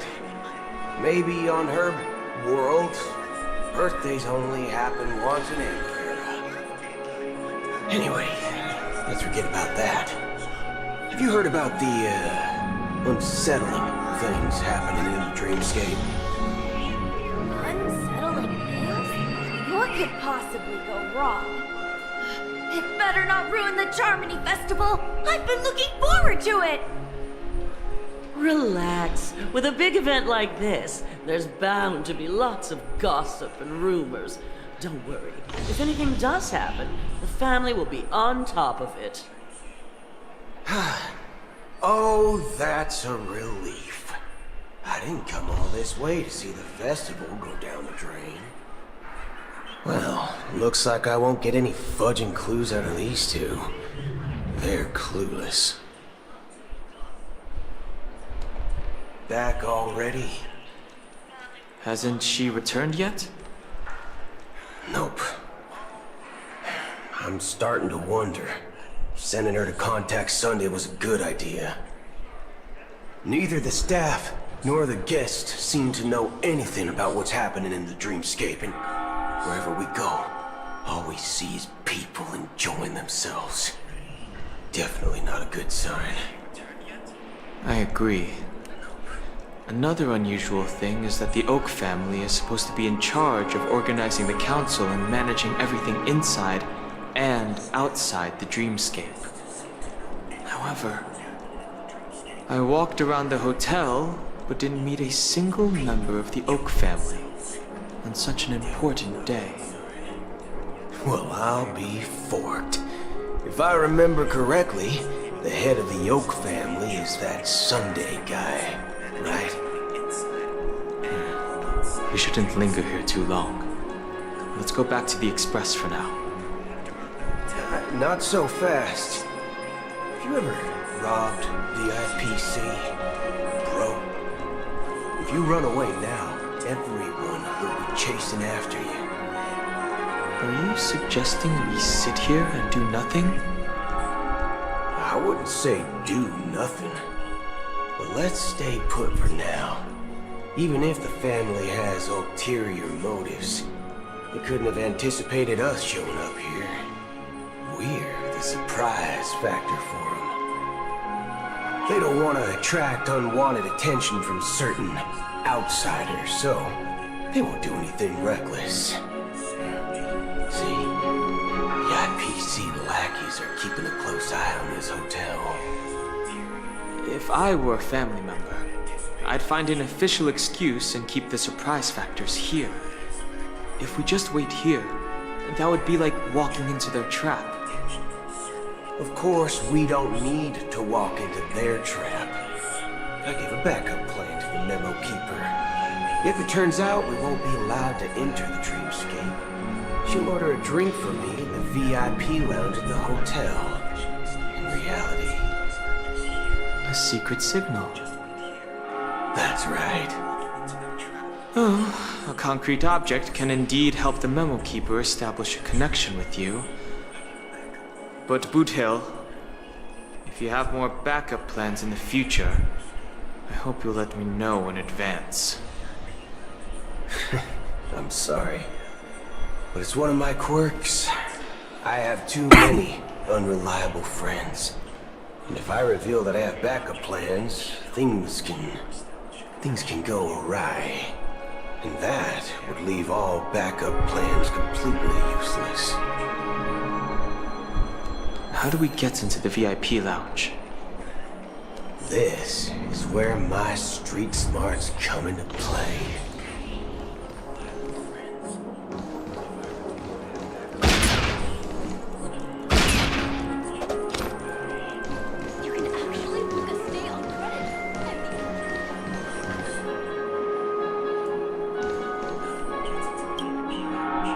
You're the lobby manager, right? Yes, I am. How may I assist you? We're the Nameless from the Astro Express. We wanted to check in, but there's something wrong with your system. The lady at the front desk said she would contact the manager, but now she's nowhere to be found.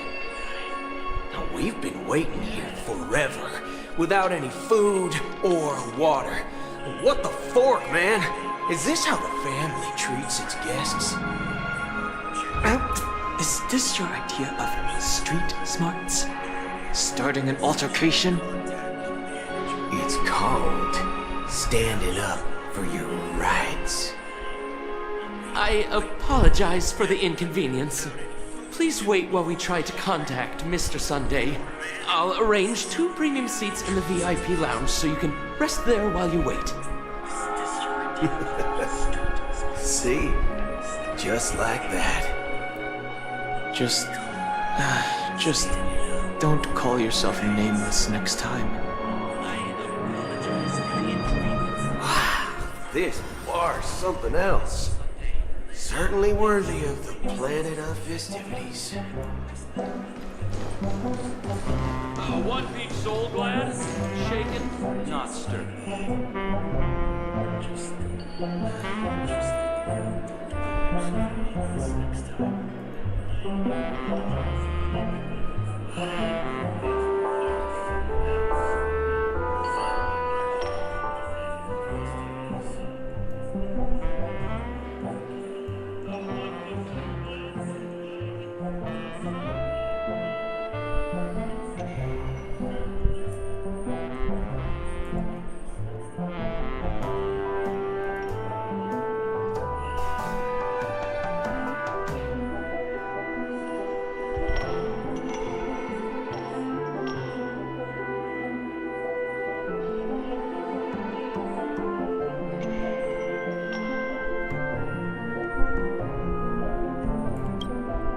Good evening, gentlemen. Hey, I have an order for a bottle of Asdana's White Oak. Can you help us find it? Asdana's White Oak? I think there might be a misunderstanding. We don't serve that here. Oh, no way. Are you sure you're not mistaken? If someone had reserved such a beverage, I would definitely remember it. It sells for hundreds of thousands of credits per bottle, after all. I couldn't afford to cover for such an item if it were broken or lost. That's strange. Well, could it be that the Memo Keeper couldn't afford it? Then what should we do now? No need to rush. Well, let's grab some drinks first. Maybe I arrived too early and he hasn't come yet. Let's see what kind of juice malts you all have here. Well, give me a glass of Hingham Valley, 40 years. I'll have it neat. No ice. Well, that's the most expensive one on the list. You have a taste for the finer things. It's It's on the house, anyway. What can I get for you? Anything you recommend is fine. Then I would recommend today's special, Glass Village. It's classic Soul Glad mixed with Laboon juice. It's refreshing and suits your cool demeanor. Just 1 minute. There's flavor. Dynamite barbecue with rocket fuel. Ooh, really hits the spot. Truly, the finest sherry cask-aged malt juice in the cosmos. Dynamite barbecue with rocket fuel. Is that really something that humans enjoy?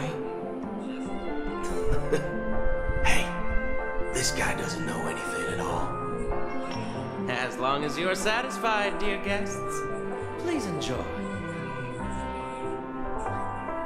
Let's give the memo keeper another half system hour. If she doesn't show up, we'll need to come up with a new plan. In the meantime, let's take stock of the situation. What do you think? The situation is unclear. Something must have happened on the planet of festivities, but the public is unaware of it. Someone in a position of power within the family must be covering it up. It's unusual for the followers of the Harmony to invite other factions, let alone the IPC and the Masked Fools. If what you said about the Emanator of the Nihility is true, the situation in Penacony is a little complicated, to say the least. Actually, there's something else I'm concerned about. Regarding Acheron. As you know, the faction that follows the path of the hunt are some of the most dangerous folks in the cosmos to mess with. I mean, who in the right mind would impersonate the Xianzhou Alliance or the Galaxy Rangers? It's like asking for a death wish.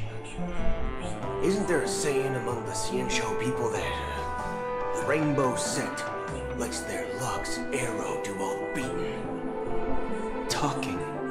Do all the talking. Well, you know what I mean. Even though the Galaxy Rangers have been out of sight for years, we've been keeping an eye on this region. Even the dumbest criminals know better than to mess with the Annihilation Gang, much less the Rangers. But that Acheron lady, she doesn't seem like a lunatic at all. On the contrary, she's highly logical and organized. She knows exactly when to hold back and when to strike without mercy. And do you believe that someone like her would have an ulterior motive for impersonating a Galaxy Ranger? I'm not entirely sure. I do have my suspicions. Maybe she knows a Galaxy Ranger, or perhaps she's trying to lure us out for some reason, which I can't figure out. Anyway, what worries me more are the anomalies within the family. They've summoned followers from various paths for the festival. No matter how generous such a gesture is, this move seems highly unusual. Unless the invitations weren't sent by them. If that's the case, it's even more intriguing that the family insists on organizing the Charmony Festival, despite the chaos. Maybe it's Shipei the Harmony pulling the strings. We find it beyond human understanding because it wasn't arranged by humans at all. People do stupid things out of irrational impulses. They abandon their principles when self-interest is involved. They believe in things they know they shouldn't. Fudge. They even break their own rules. But eons don't. They stick to their determined path and never turn back, even if they reach a dead end. You think Shipei's will is behind all this? It may not necessarily be Shipei. There's definitely some higher entity involved. I know it may sound pessimistic, but if human free will were reliable, why would we even need Galaxy Rangers? It's much simpler when you boil it down to the eons and paths. Like how Lon always follows the path of the hunt, or how the Express stays true to the Trailblaze despite Akavili's disappearance. But in my opinion, Akavili's fall holds significance for the Nameless. Oh. So you're saying the Nameless now have to take responsibility for their own choices because their absolutely right leader is gone? Exactly. I believe the purpose of the journey isn't just about following a path that's always considered absolutely right. It's more about doing your best to choose the right path for yourself among countless possibilities, even with limited insight and judgment. I don't know what you've been through, but I agree that people must take responsibility for their choices, because no one else can do it for them. That's why the Galaxy Rangers need to uncover the imposter and figure out her true intentions.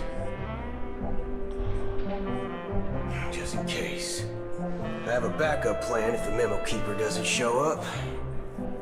This is my final backup plan. I promise. You sure have a lot of cards up your sleeve. Well, going back to my old career would make things a lot easier. By the way, when you were walking around the hotel, did you happen to see any important-looking guests? What's your plan? Well, it's simple. We just grab some hostages and use them as bargaining chips with the family. Or maybe we can even take their identities. No need for that. We'll return to the Express now. Wait. Are you getting scared? Draw your weapon. Let's make a big scene. Are you leaving, esteemed guests? Would you like to cancel that Asdona's White Oak you just ordered? Huh? Asdona's White Oak? But didn't you just say... Ha ha. Looks like you are a bit intoxicated, esteemed guests. You ordered a bottle of Asdona's White Oak just a moment ago. Looks like your Memo Keeper friend has finally arrived. Oh, right. Sorry, my memory's not the best. You know, too many modifications and all. Anyway, let me check. Well, fork me. It says Donna's White Oak, all right. And there's a note. I'll be waiting for you on the Astral Express. No mistake, that's her message to you. She knew the hotel wasn't safe, so she suggested we find another place. Well, looks like we took a detour, but now it's back to the Astral Express. So, what are we waiting for? Let's go.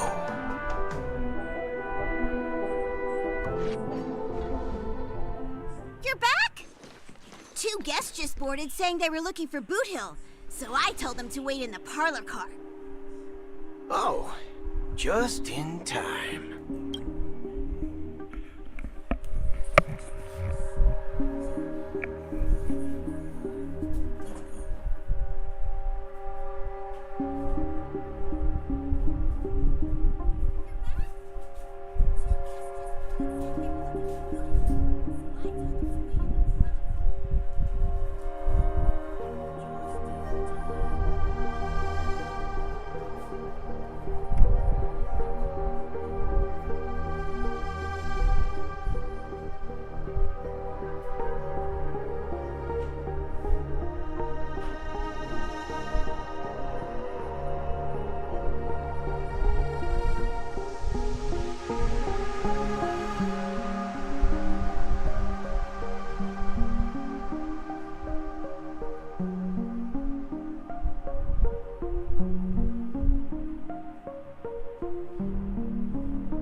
2 guests?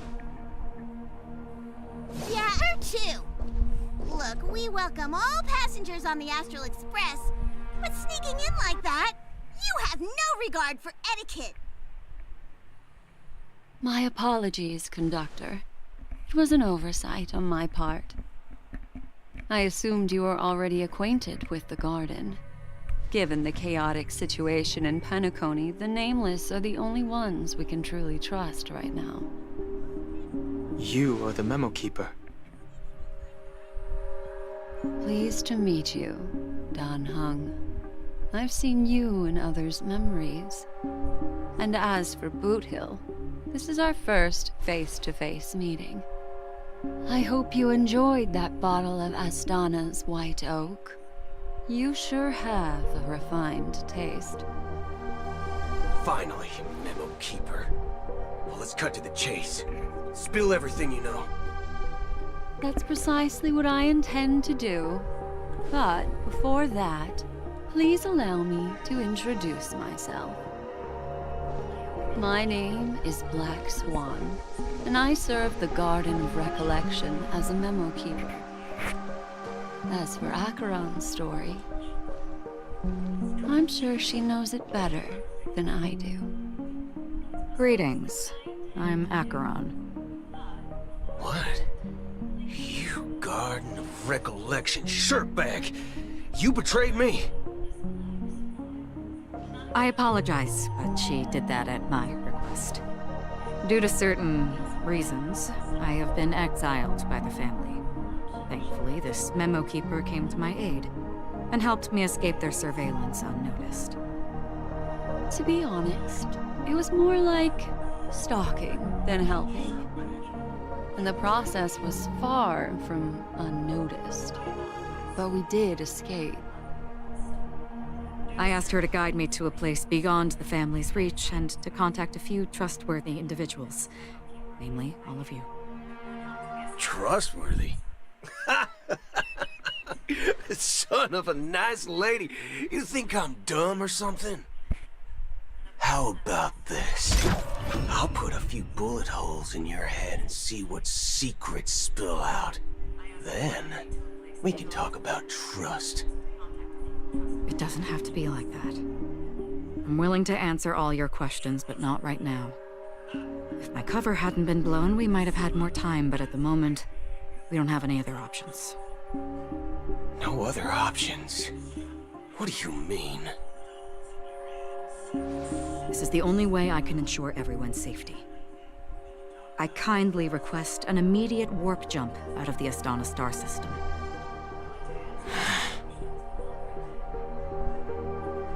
This passenger is requesting...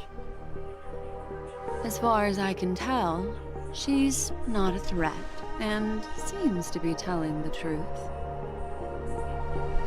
I've briefly traveled with your companions and know their whereabouts, Dan Hung. Please rest assured, your nameless companions are safe, but they need our help.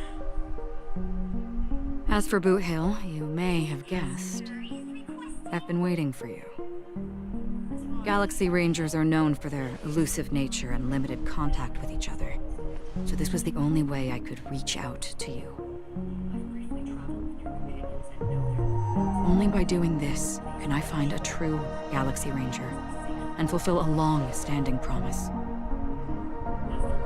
To return his relics to their rightful owner. Someone once told me that every rainfall is like a gift from the heavens, a sign of their mercy upon the world. Raindrops are said to be the tears of the gods, shed in response to the sorrows of the world. Their constant pouring is a reminder that the gods haven't abandoned us yet. So, how long has this rain been going on for?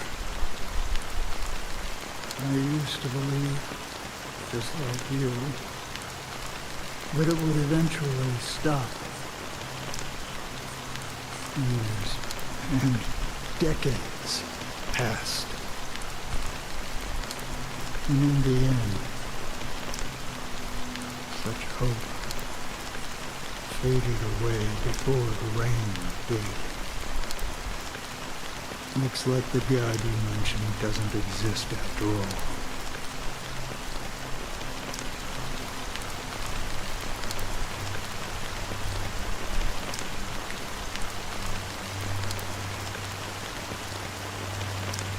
Well, let me share a story.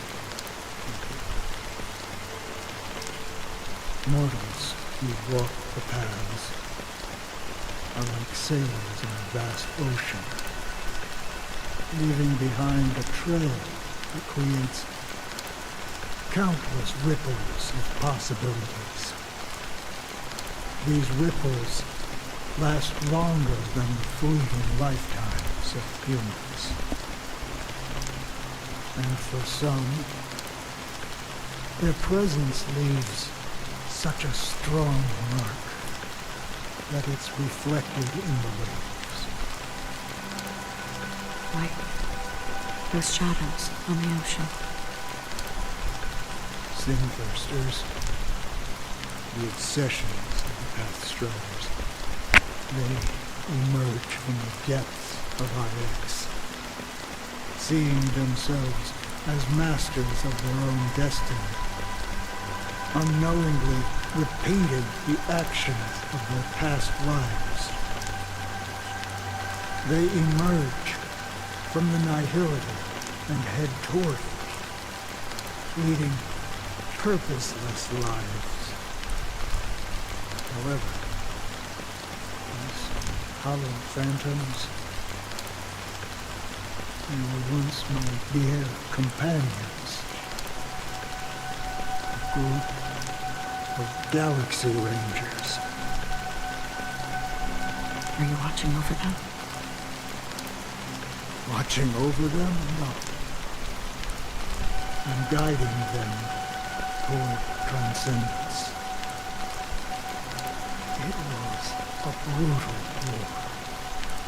A crusade that shook the universe. The universe witnessed the fall of Zuro, the Lord Ravager, but it came at a price. A price so hefty that only those who were there still remember. The unwavering determination of the Hunt followers persists even in death. So someone must guide these lost souls to their life beyond. They were heroes in their time. And they shouldn't be reduced to mere puppets of nihility. As for me, I've suffered too many losses on the battlefield to advance any further. And that makes me the most fitting person to carry out this task. But you know, these sin-thirsters, they're not who they used to be. Does this seem pointless to you? Well, some tasks have to be done, even if they are pointless.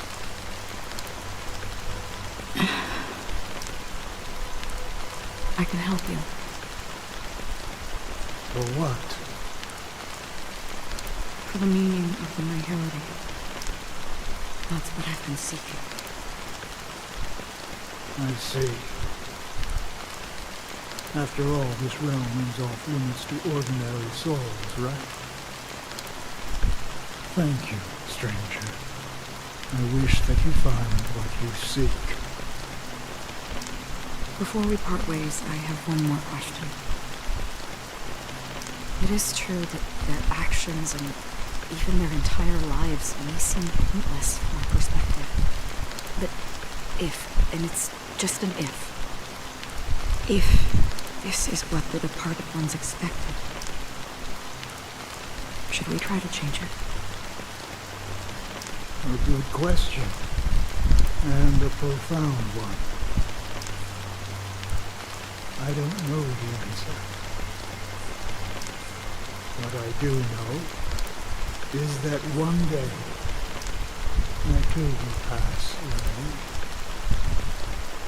And when I bid farewell to this world, someone will stand at my grave and place a bouquet of flowers on it.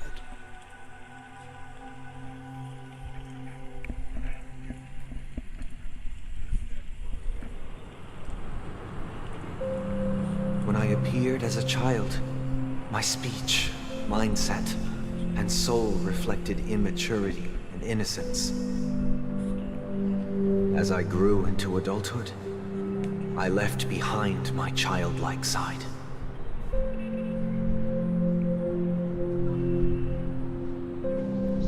I humbly request your blessings, esteemed advocate of Shipe. Come to me, my kinship. I have sought their presence with us.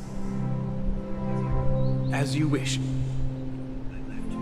I have faithfully served the Alfalfa family for nearly a decade, promoting the path of the harmony to the best of my ability. However, I made a mistake yesterday. While I was preparing dinner for the family head, I accidentally dropped a prepared dish on the floor. Out of laziness, I lied and claimed that everything was ready. Although the head has dismissed me as punishment, it has been tough to sleep with the guilt still gnawing at me, as I worried that the seeds of evilness may have taken root in my soul. So, I confess to you now to seek atonement for my sins. Do you sincerely repent and vow to change your ways? Yes. Have you examined your soul and confessed all your sins? Oh, yes. Are you willing to accept the process of atonement? Yes. Very well. Show your dedication and goodwill to the family, and you shall be reinstated among them. Now, please, leave in peace. Oh, praise Shipe. And thank you, esteemed advocate.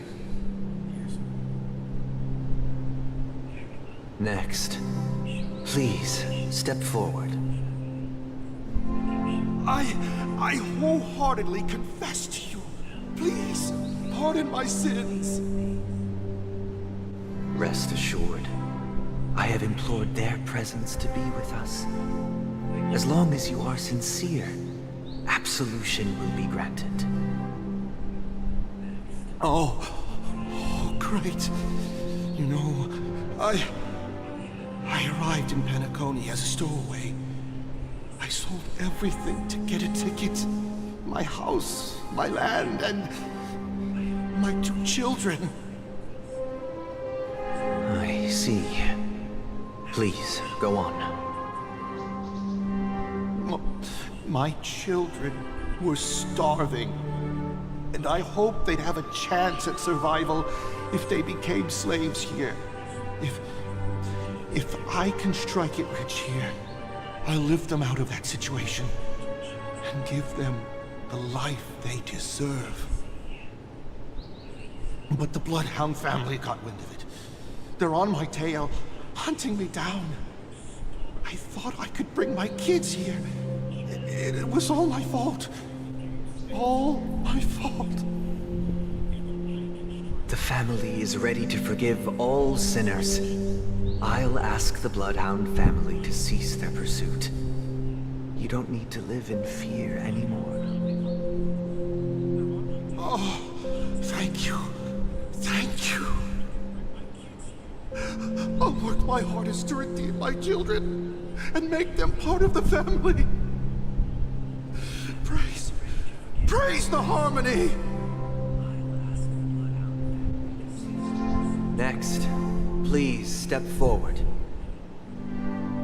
Hey, long time Sunday, the most esteemed individual in Penacony, and the next leader of the Oak family, right? I have sought their presence with us. Let us proceed. Sure, let's just get this over with. I have sinned, please forgive me. I wasted half a pizza at breakfast, and a bottle of Soul Glad. That's it. Nothing more. When we wrap this up, I've got a robo-ball game to catch, you know? Do you seek to atone for your sins through good deeds? My sins? Started to sound like a saint, huh? Well, let me tell you something. Neither the family nor you have the right to judge me. You think nobody knows what your precious family has done? About the watchmaker? Huh? Don't kid yourself, Featherbrain. Those dream chasers might be fooled by your act, but don't fool yourself. Before you start spouting off your holy verses, answer me this.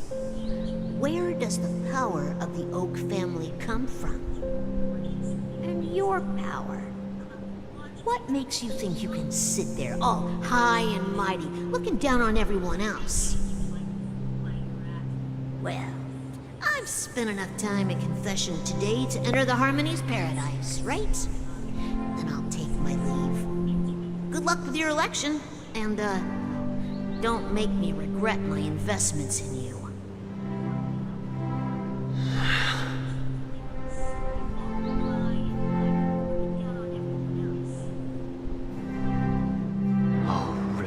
Triple-faced soul, hear my doubts. Who can judge the strong when their power hides their crimes? Who can vouch for the weak when they will pay any price to survive? Who can comfort the purest souls when even they get led astray? If the strong defending the weak is truly the foundation of paradise, then who is responsible for the suffering and anguish in this wretched world?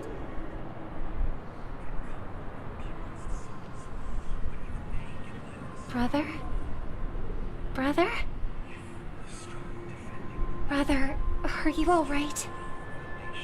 I'm fine. I've been working long hours, and I just made a trip to Dreamflux Reef and back. So, I'm a bit out of sorts. But it'll all be over before we know it. You've been working non-stop on the Charmony Festival, Mr. Sunday, and no one could have predicted this incident. Even if the Stellaron does pose a grave threat, I still feel sorry for all the trouble we've caused you. No need to worry about troubling anyone. The Charmony Festival was meant to spread joy and harmony across the cosmos. But now that we know the truth, I'm afraid we'll have to cancel it. It has always been our wish to make everyone happy, so... we'll do our best to explain everything to the Dream Master. I'm sure he'll understand. Even if the negotiation does not go smoothly, I'll refuse to go on stage. Without the Chord Master, the Harmonious Choir would not arrive, and the Charmony Festival would be just a grand performance, and nothing more. I'm relieved to see your determination.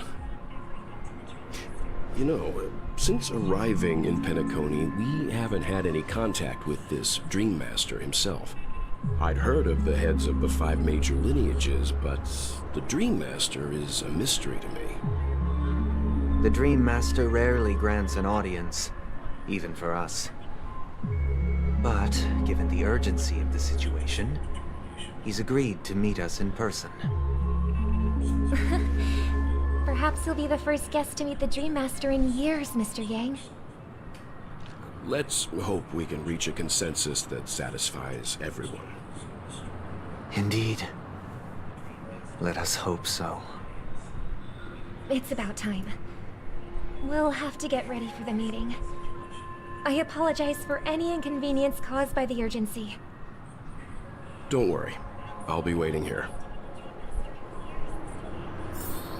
It's Mr. Sunday! Hey, come over here! Looks like someone needs help. Let's go check it out.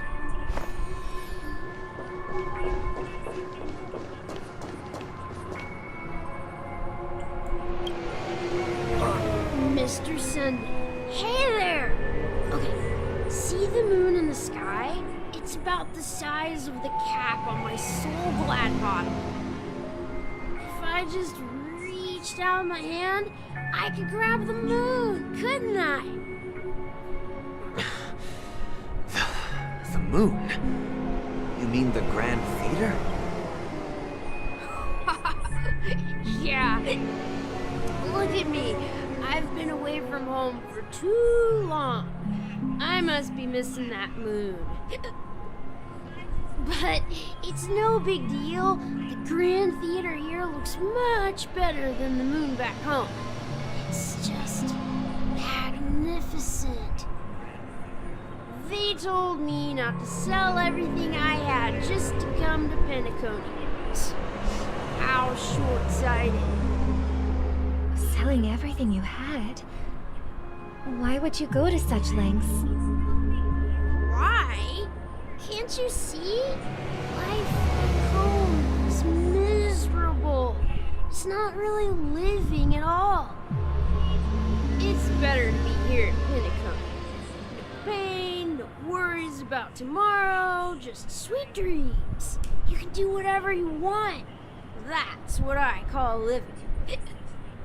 Yeah, now this is the life. Is this truly living? Huh? What did you say, young lady? I didn't quite catch that. Oh, it's nothing, sir. You see, the traffic on Glock's Avenue can be dangerous. How about I ask a Bloodhound family member to escort you to Ideen Park over there, so you can continue enjoying your sweet dream? Oh, yeah, that's a great idea. Wow, no wonder you were the leader of this sweet dream. You're totally a lifesaver. See you around, Mr. Sunday, and it was nice chatting with you.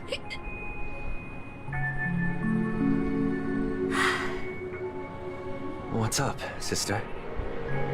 This is the land of the dreams. But why do they live like this? The man we ran into, he doesn't seem happy at all. Even though sweet dreams are nice, they're just illusions. But for him, they're the only way to survive, even if it means giving up on reality. That's not really living at all. I suppose you have a point. But, in my opinion, that's how most people live their lives. Why do you say that? You think that man is not actually living, but that's not quite accurate. Even without Penacony, people create their own illusions called self-value. People believe they have a predetermined value to fulfill. Gaining value means gaining power, and those deemed worthless are seen as the weak. However, value doesn't come out of thin air, and there's a limit to it. To accumulate value, people have to take from others. So, the weak get exploited and oppressed. Are you suggesting that this is not how things should be? Exactly. But, ironically, people don't think there's anything wrong with it, because they uphold the illusory notion of self-value, and even the weak believe in it. The survival of the fittest.